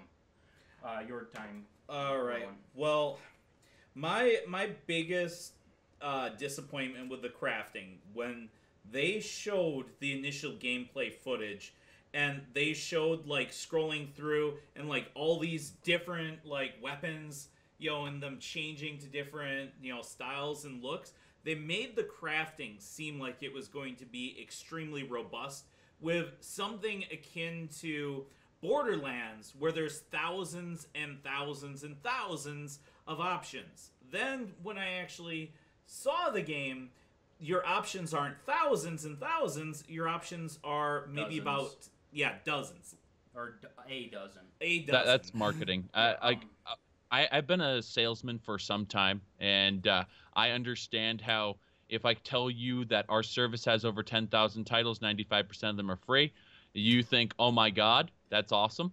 but in reality, those they're like copies of television shows and shit. Like you don't even want to watch. Okay.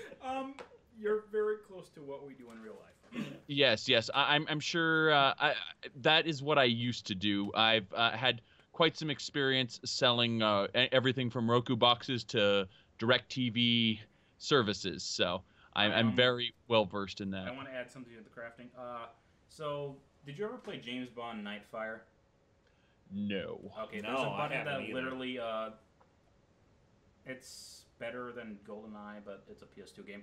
No, what I'm talking out is why can't you have a button that just simply removes silencers and certain scopes and then put it back on instantly instead of having to have two guns with a night scope and a normal scope? So you're Agreed talking completely. Yeah. take it off and then put it back on when you need it. What I liked with the modding menu for New Vegas is while it was still a little janky, I could go into a menu X, remove my silencer, I get my gun and still hotkeyed, use it as a normal one, and then when I'm trying to sneak in, I just put the silencer back on. I want to walk across a rooftop like James Bond Inspector, and he's just pulling the gun out and putting the silencer on, yada, yada, yada. Sniper Okay.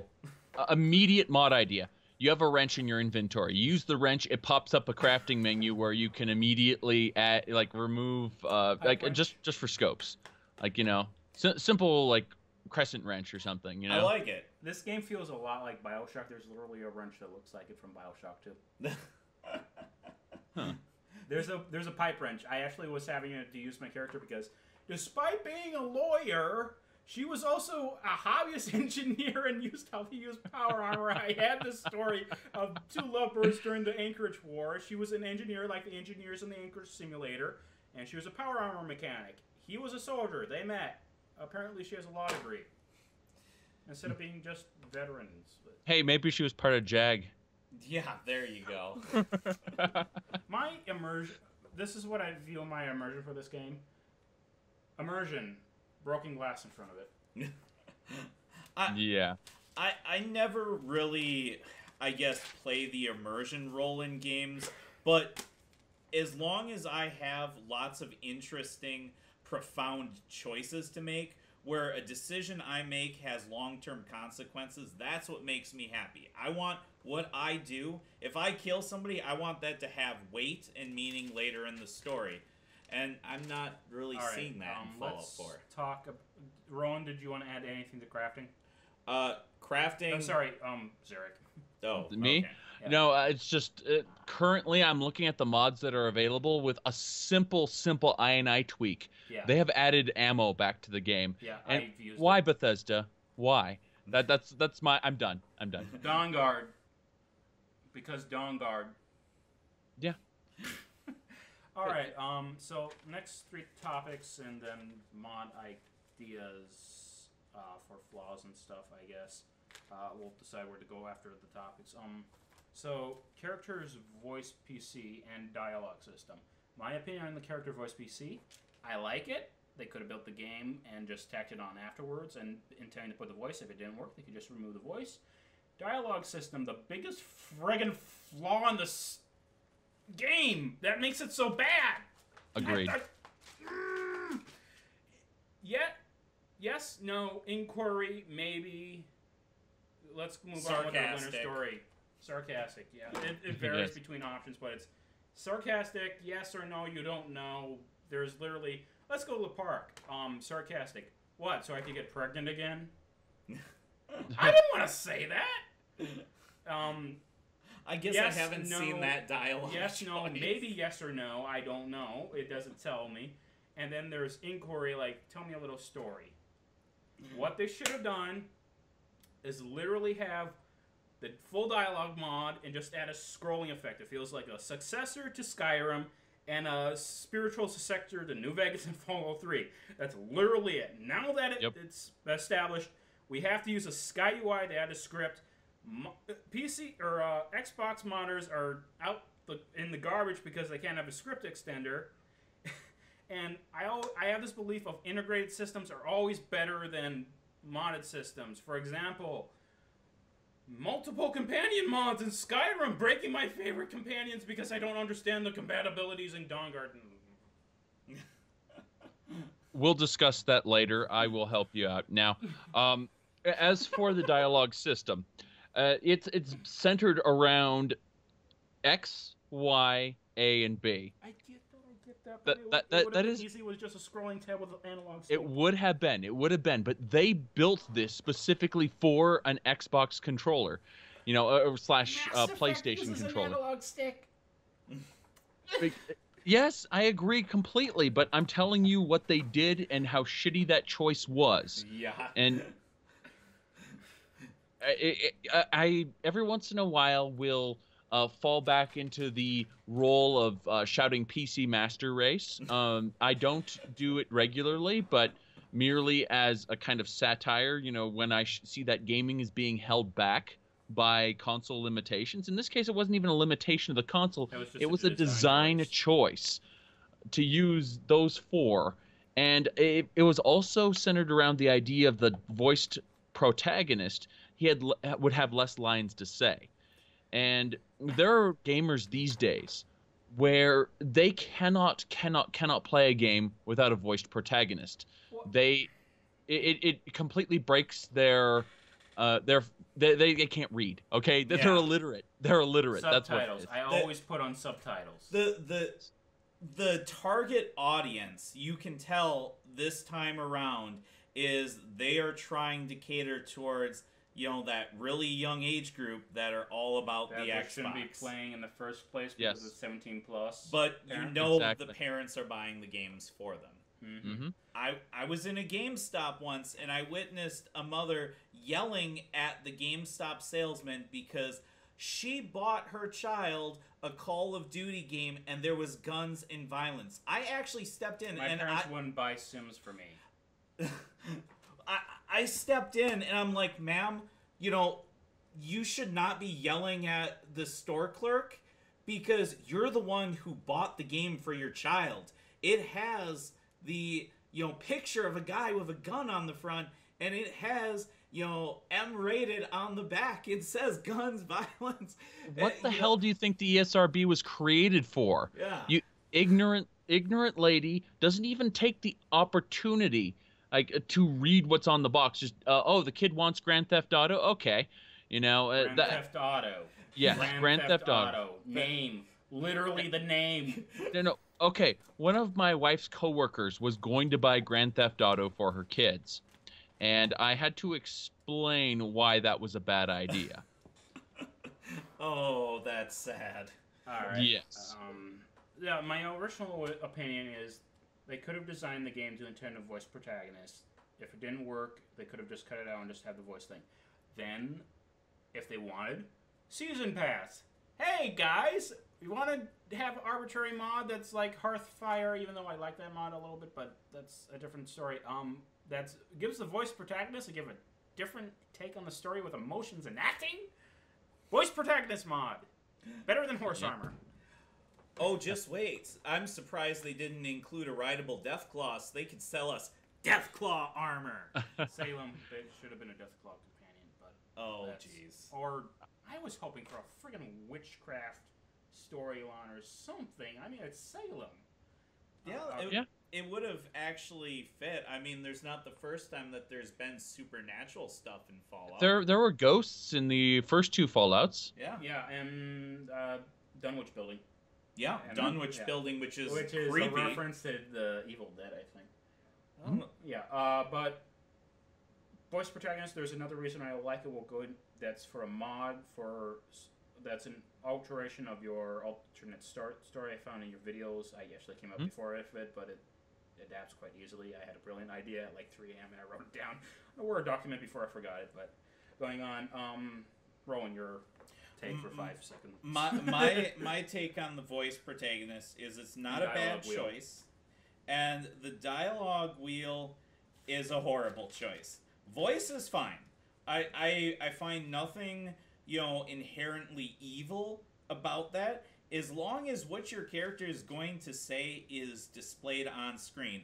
If you're selecting a choice and your character is going to say, I'm going to pull out your spine and beat you with it, well, I need to know that's what my character is going to say before I select that. Not you selected sarcastic? Yes, not sarcastic looking remark. They could put the line and then parentheses sarcastic. That, like, I do that when I'm sure someone takes offense when I meant sarcastic. I send a text to Roawyn this. I meant that as sarcasm. So. Well, that's why somebody needs to develop a sarcasm font, just so everyone can clearly tell sarcasm. All right. I have one more thought, if I remember it. Zaric, go ahead.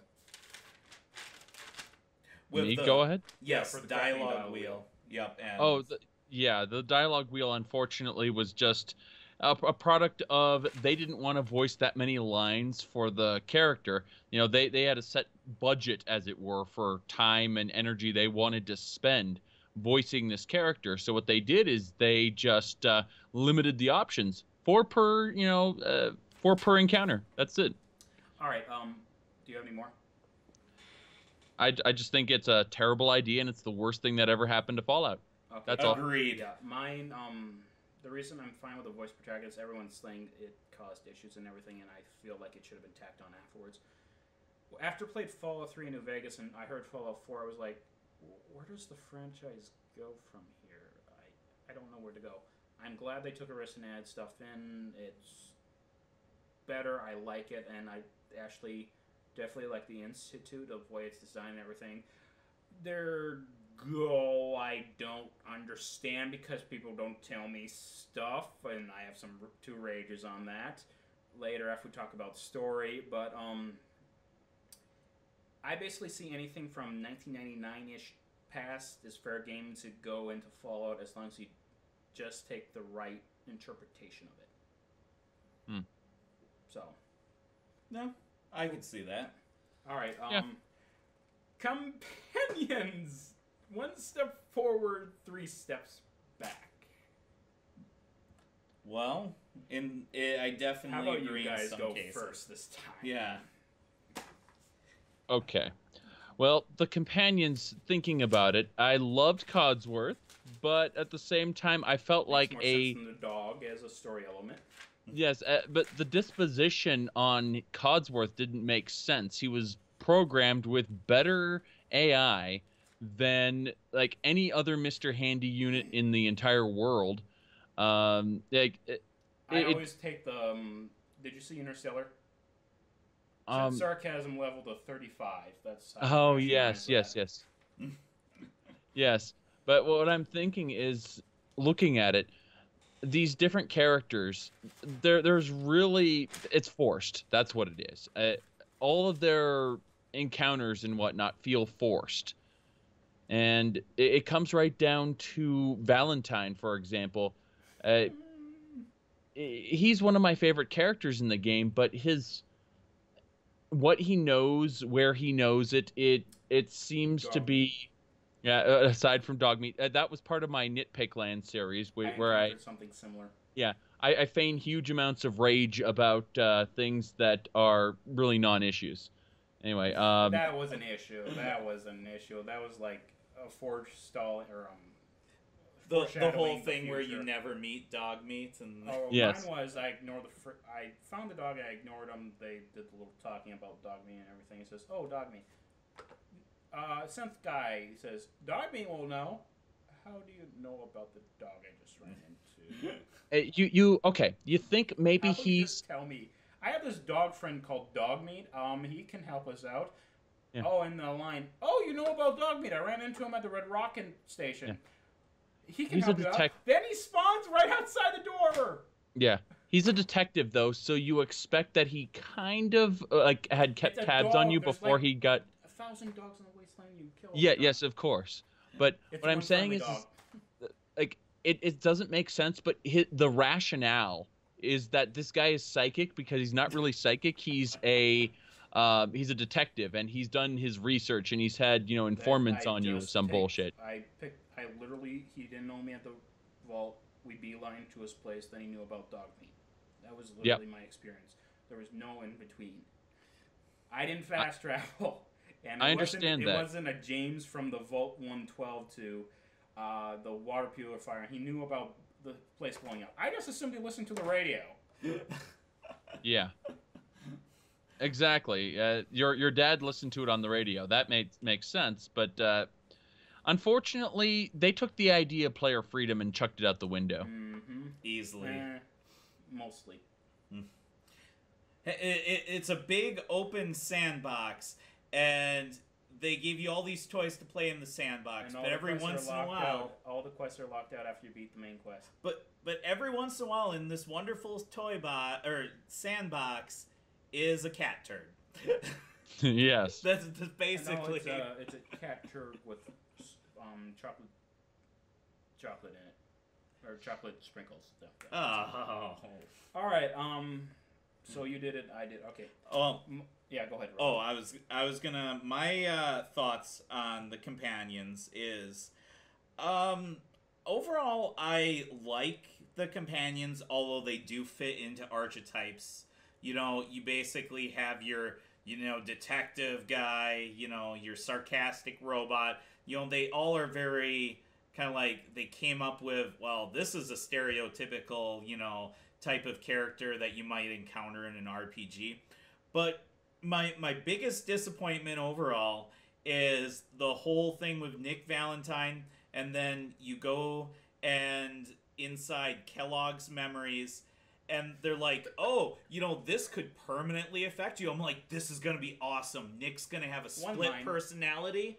Yeah, and they dropped that. It could have been like a really cool dynamic. I was so excited, and then it didn't come to fruition. All right, mine. I think there's too many companions in the game. Had the problem with New Vegas. I always ignore the friggin' Super Mutant, and they mentioned in the ending slides. Who? So that was a problem with New Vegas. I wish they would just, hey, you didn't encounter him. The slide's not there, but moving on. So arbitrary super mutant companion, arbitrary robot companion, arbitrary dog companion, arbitrary human companion, or ghoul companion, and then the human/synth companions. Then there were the Brotherhood companion, which I am happy that I actually made a dude this time, because only one I liked was Veronica, and then there was this old lady in power armor following me with a big hammer.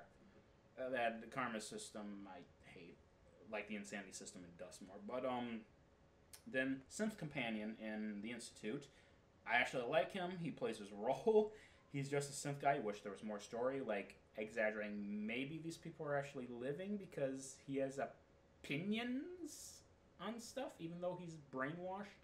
He's a sentient robot that hunts sentient robots, and the Institute don't think they're sentient robots. And then there's the railroad companion deacon that changes his outfits, which I actually think is funny, but railroad are idiots. My main problem is, because there's so many companions, you literally have to do multiple playthroughs because you're... Oh, and Curie, which I have a crush on. But yes, of course. Oh, I went to France, that's why. So, personal reasons. But multiple... There's limited quests, so you have to grind. The only other way to do it is grind them. Oh, and there was that mercenary guy in Good Springs, or Good Neighbor. You have to grind them, and you only can take one companion with them, and they talk about it. So why can't you have multiple companions? And there's a certain line in Mass Effect where Shepard says, "Oh, you shouldn't have done that," and the companions mention, "Oh, so Shepard tells us to do insane stuff all the time. We should ignore his rules." There could be banter between the companions, like Dragon Age, like that in actual conversations, and you could grind them up because of how it is, because of the limited of the content. There isn't. The only time you do it is the exiting dialogue that only happens once. Yeah. And because of how integrated they are into the main story and comments, why can't I have multiple companions? It's worse than Skyrim. You're going to break my companions if I do it. Exactly. Also, the control system. Throw immersion out the window. Just build it so it's archaic. So, hey, story tab. Click story tab. Story tab stuff. Mechanic stuff. Use melee. Take distance. They took that out from Fallout 3 and stuff. And Skyrim, they added something in. You can tell them to use ammo and everything. Companions don't have unlimited ammo.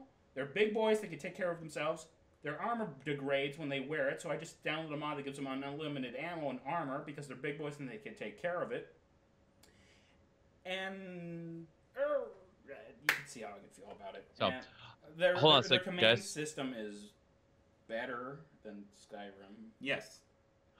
We ran a little bit over the time I thought it was going to, so I will be right back. Okay. 2-minute break, okay? All right. No problem. I'm actually going to do it. Oh. Hi again. This is the Migrant Thought Podcast. We got a really long podcast because we changed topics so many times. So while we're on break, I told this Zaric can't send companions to the original home unless you don't assign them in the first place. Then if you tab out, they go back to like Diamond City or something. So Piper is off having adventures while her sister sells the same paper over and over again. And Piper says, "The paper could wait. I'm a journalist, Piper, in real life. You were supposed to be my favorite character. You're not because you're supposed to write." Then you worry the settlers by giving them reasons for worrying when they didn't know about it. Instead of, "How are you doing today? Any stories? How about this?" and stuff, and et cetera, et cetera. She's obnoxious. I don't like Piper at all. I'm sorry. She irritates me. All right, Zaric, you got 2 minutes. Okay. The romance options with Piper are freaking hilarious to hear her stutter and stammer, but everything else about the character is obnoxious. That's all I got to say on Piper. As for the other companions, I will address those in the story section since it's more story relevant than anything else. Cool. Ron, anything on I Confirmed? I guess we should have done my stuff last and then had your initial thoughts because I have more opinions, but okay. So. No, I think... Story! Did one mission for the Institute after getting the Railroad's help. I was so calm-struck because of my son being the leader. Their mission I sent them looks like the Railroad effed up. Maybe this is a mold, maybe they're trying to get me on my side. Went over there, so he didn't react to anything. Saw journal entries and everything. Went back to the Institute saying, or Railroad saying, maybe I should get a third-party perspective. So, went there. He said, "I can't believe you're working for those monsters." I was literally about to spill the beans on everything that happened, and probably give them more information on the Institute than they'd had in the last 20 years. And they say, "Go away." Yes. And then I quick saved, slaughtered them, and reloaded them later. This was mentioned earlier in the game. If we knew we were a threat, you would be dead already. I went back there after announcing a broadcast with my voice saying, "I'm with the Institute." I'll literally walk in and say, "Go away. You guys should be gone. Or at least be hostile and start shooting me." Yes. I was forced to go there. That's an order. Go kill the Railroad. I literally was going to go walk there and ask them, "Hey, this is what's happening. I know we had this bad off. I was about to be an agent for you inside the Institute, and maybe influence the Institute so their technology can favor you, and we can work out a future goal that you do not have." And everything. Yes. The interesting thing is, when I actually played the Railroad and Brotherhood, I was playing to go the opposite route and have everyone happy except for the Institute blowing up, which is a stupid reason. And it felt kind of like a post-apocalyptic James Bond, which is unfortunate because their original base is so much cooler than that stupid underground crypt. And Brotherhood, their fear should be, we're afraid these guys are infiltrating us, so we have to destroy our sense not. They have something shiny, shoot them and take the ruined potential of a corpse back with us so we can build it back up. They have plants that can grow in radiation. They have a workforce. Work with them. And then there's the dance story with Max, and he says that he wasn't born as a child. He's an abomination of science. He's programmed, he's basically, if you're arguing in that way, he's programmed to work with you, to take away his privileges, have him watched, analyze the technology, figure out weaknesses and everything. Don't blow it up. Yep. Okay, so let me tell you. Okay, but it has the settlement system built into it, which was yeah. All right. So in terms of the story. Oh, and we're also going to talk about the perks of the factions. Okay. Okay. There's a kind of round robin that goes on in the game. The early game is just a way of giving you a grand tour. You're on rails. You have no real choices. You have to go and work for every single faction at least a little bit. And I find that very, very irritating. You can actually ignore the Brotherhood altogether. And yet, having the Pridwin come in, that was perhaps the high point of the game when I saw the Pridwin just coming in and seeing all those vertebrates and stuff. I wanted to shoot down the Pridwin, of course. That was my first reaction. Oh, great! Something to blow up. Yeah, exactly. But then hearing their announcement, I'm like, oops, I may have wasted a couple of rockets there. But what I'm saying is that they had this great moment where, and then the rest of it felt on rails, where you have to go here and do this now. You have to go there and do that now. Have a little tour. You know, the game directs you to work for all the factions, and then the ultimate end of that is you're locked into one of them unsuspectingly, as you said. And certain factions have better benefits than others that we'll get into. Rowan? I think the game would have benefited from the reputation system. So you basically go, oh, I'm now offending this faction. They have, you know, a dislike for me after I did this. Maybe if I want to work for them, I need to go and make reparations. You know, it would have been nice to have some kind of indicator of that you're upsetting people. Instead, since there's none, I didn't like the New Vegas system because it felt too much like the karma system. It was just numbers. It should be more like a gossip system, like the companions actually like that. That they disagree with you. You can't have all the companions at a certain point. I like that. Faction perks. Brotherhood as Vertibirds, which was advertised. I didn't agree with them because they didn't have a working relationship. Said, you done one mission with us. Join our cult of brainwashed technopaths and get shiny toys. So I left them. Went to the railroad. Read later you have to steal a vertibird from the Brotherhood. Okay, that makes sense. So you still get your vertibird. My first time I went with the Institute. You get a special effect that jumping out of the Institute for teleportation, or friendly fast travel. Instead of, I don't know, how about closets around our wasteland that are teleport hubs that no one knows about that are hiding? Or how about this, after you become the leader of the Institute, you could build teleport models and you get a limited amount for the settlements, and you could teleport around the wasteland by beelining to those institutes, so you can have one on your main settlement and just go there. That would actually be kind of fun. Or Minutemen or Institute, why can't they repair the half-dozen vertibirds I found crashed on the ground? They both have engineers and people that can do it. Yeah.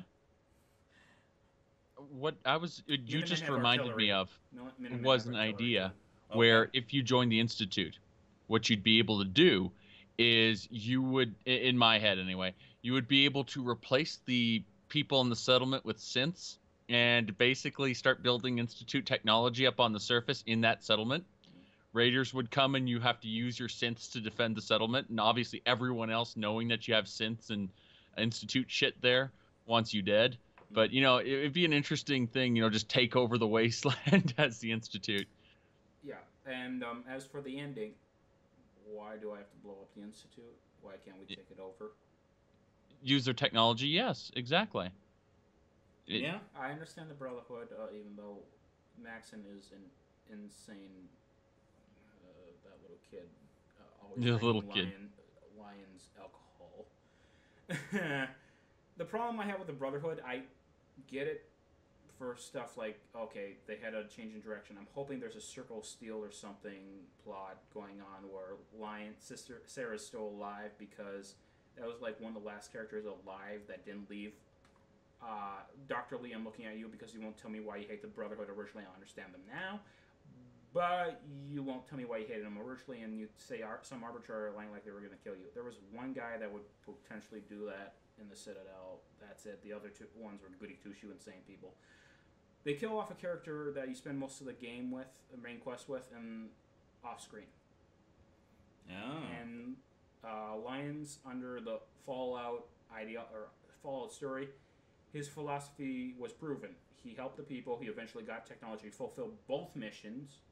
And now you're going against the Wasteland because the Wastelanders wanted a handout. You were giving them free water. Of course they did. Yes.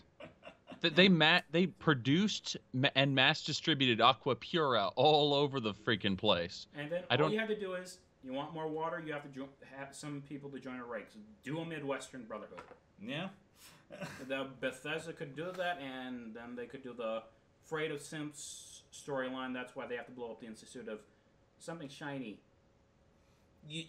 You know, for faction perks, when I heard about that the Institute was going to be in this game, because they hinted at the Institute in Fallout 3, and that's where you get that cybernetic module, wired reflexes. I'm like, great, you join the Institute, you get cybernetics. I totally want to be cybernetic. They addressed that and say it was a debunked project.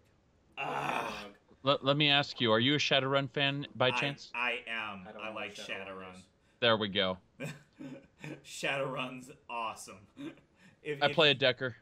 Oh, nice. Nice. Alright, mods we would like. Rowan, you go first, Zaric, and then we'll go into mine. Alright, mods I would like. Well, now, considering that I don't typically use mods, and I'm more of a purist, would it be okay if I said things I would like to see in DLC?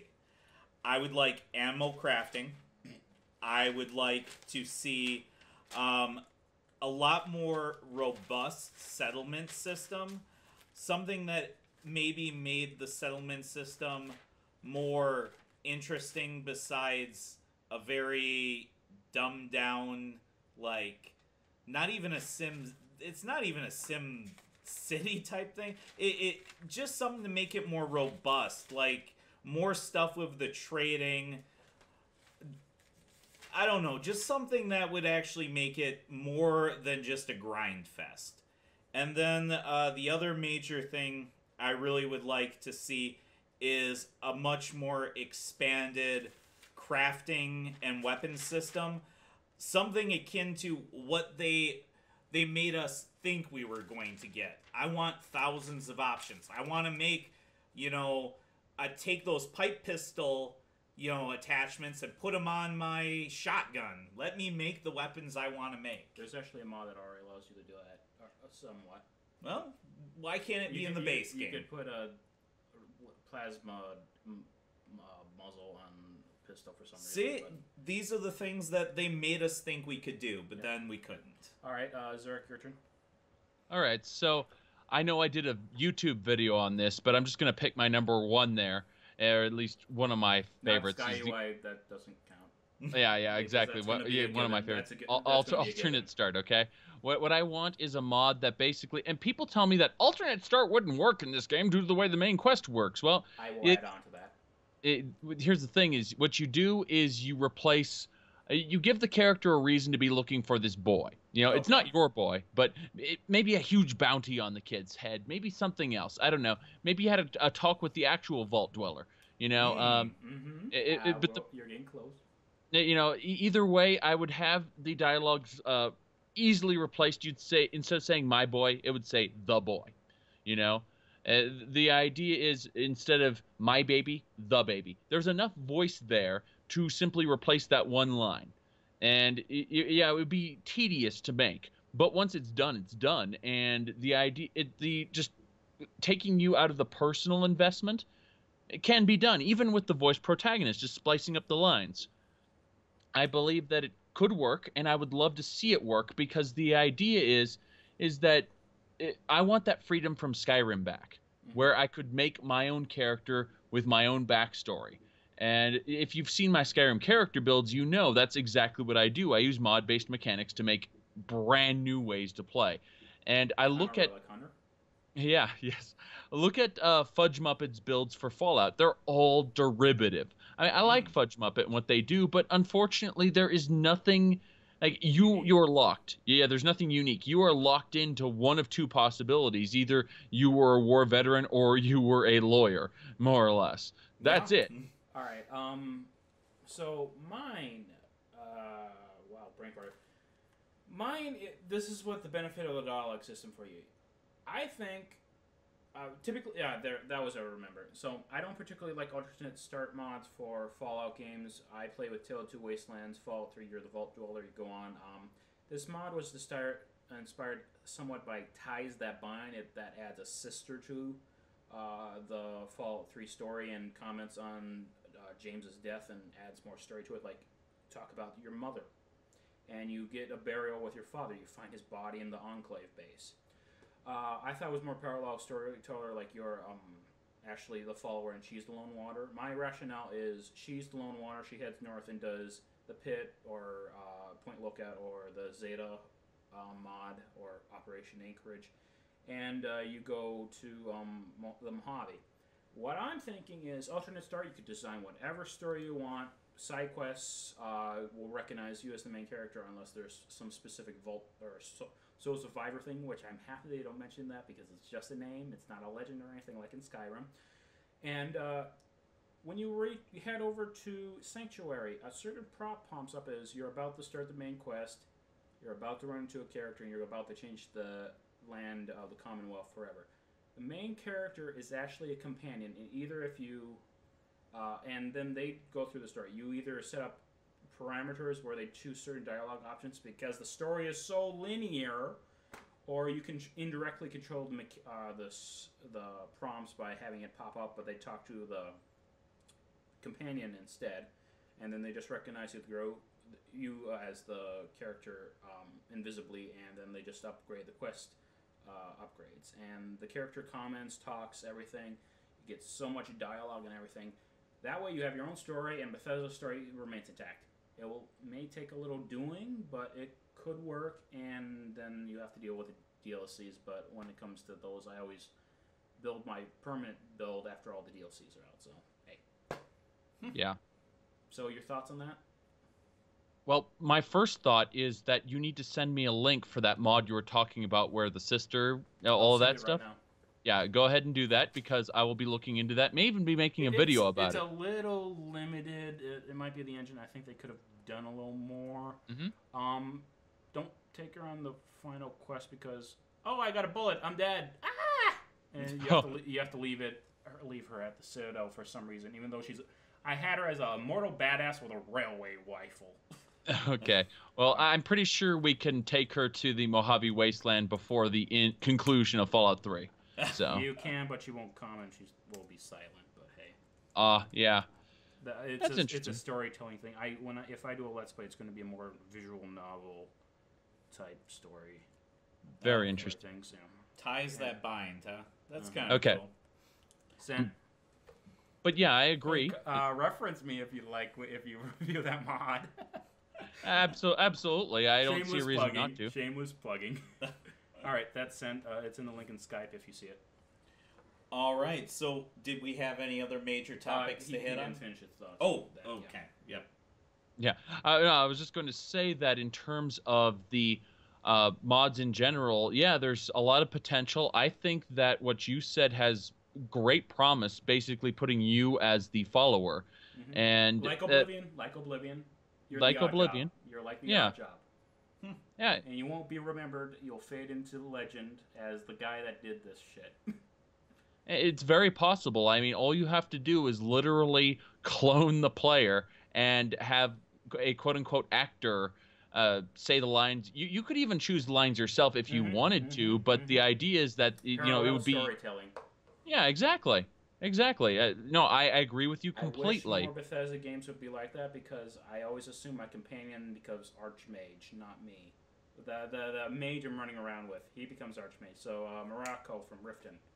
And then I just give him the outfit and pretend he did all the shit. Now, I'll wait until the podcast is over to ask you. So, no, I agree with you completely, and those are my thoughts. Let's move on. Excellent. All right. So ending thoughts, then socials, unless you want to add something. All right. I'll go first on ending thoughts. My ending thoughts are Fallout 4 did not deliver on the promises that they made. It's a good game, a fun game. Is it a game that I will be going back and playing, 5-6 years from now because I have a hankering to play it? Maybe not. Fallout New Vegas, I've put well over 600 and something hours in on PlayStation 3 version, and then another 650 hours on the computer version, and I still have fun playing it. With Fallout 4, I don't, at this point, unless the DLCs really expand upon the game, don't see myself going back. Once Awen finishes playing it, and I play through it myself, I don't see myself going back and playing it. So, Zaric?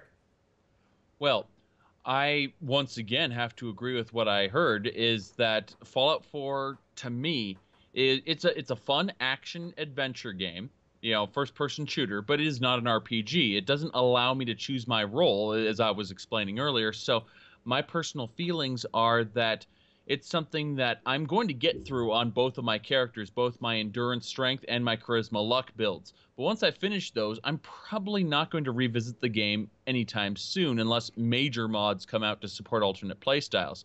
Whereas with New Vegas, I am going to have quite a few more adventures with that because the mods already exist for alternate playthroughs, differences. So when I say New Vegas, I mean Tale of Two Wastelands. I mean the... Yes. Well, Fallout 3 is really good with Two Wastelands.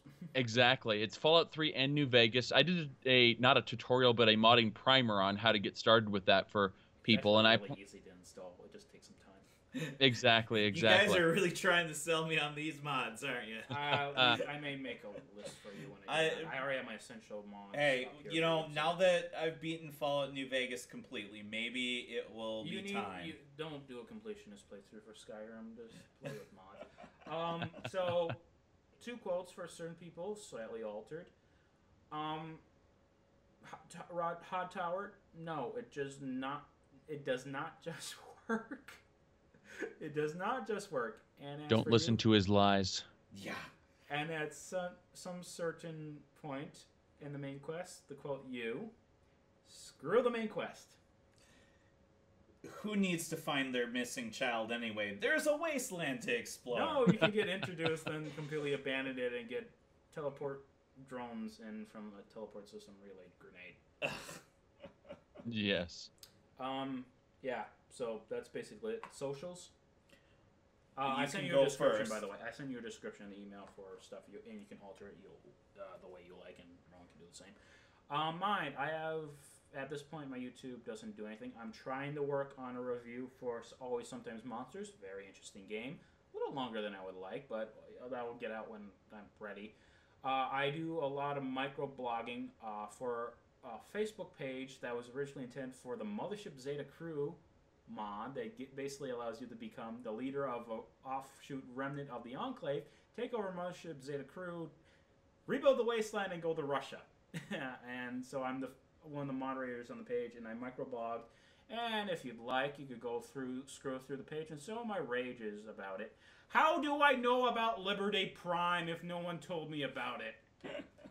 So that's it, and I also have a Twitter called @MattAllensy where I try to tweet about stuff. Mostly it's me tweet at people and I get responses. Certain celebrities really like my little puppy Boston Terrier, and Boston Terriers should really have been in this game. It's going to have to be modded in with a cat model now. and Rowan. All right. My channel is Roawyn on YouTube, Roawyn. Really simple. I mainly play games 100%. I'm a completionist. I don't believe in cheats, hacks, exploits, but I do believe in trying to bend the game without actually crossing that exploit line.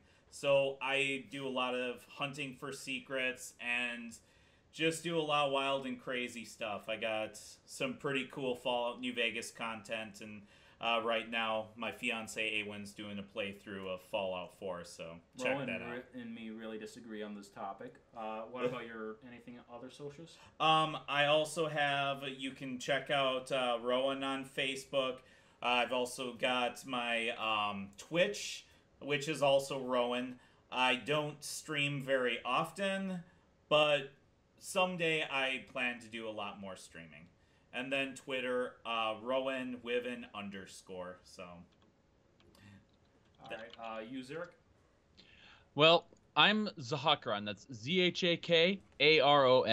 That's on YouTube. That's on Twitch. That's on SoundCloud. That's on Reddit. I'm Zaric. That's Zaric Zhakaron on Facebook. And for Twitter, it's just Zaric, Zaric. What I do is I do modding tutorials. I do reviews on different things, be it games, mods, or anime. And of course, I do a lot of Let's Plays where I just kind of play through the games, obviously modded or edited or in some way changed. And I'm a very unserious person, but sometimes I will talk about very serious topics and then flip-flop on the issues because it amuses me to do so and watch people rage. Anyway, that's about it. I'm here for fun, and that's my priority. All right. And yeah, go ahead. back to you. No, back to you. So all the majority of the socials will be down in the description, and it's a discretion to whoever version of the podcast you watch, because there'll be 3 of them. And my YouTube channel is Migrant Thought. You can find the links. So bye, people. Unless there's anything else you guys want to say. I would say definitely check out all of our channels. Even Migrant Thoughts, even though he says he hasn't done much, he's definitely got some cool stuff on there. I checked out some of Zaric's stuff, and he's got a lot of awesome stuff too. So, Zaric, thank you guys for joining us. Zaric, you want to do a send-off? Yeah, please. I know you have one. Well, thank you all for listening, and y'all have a good one.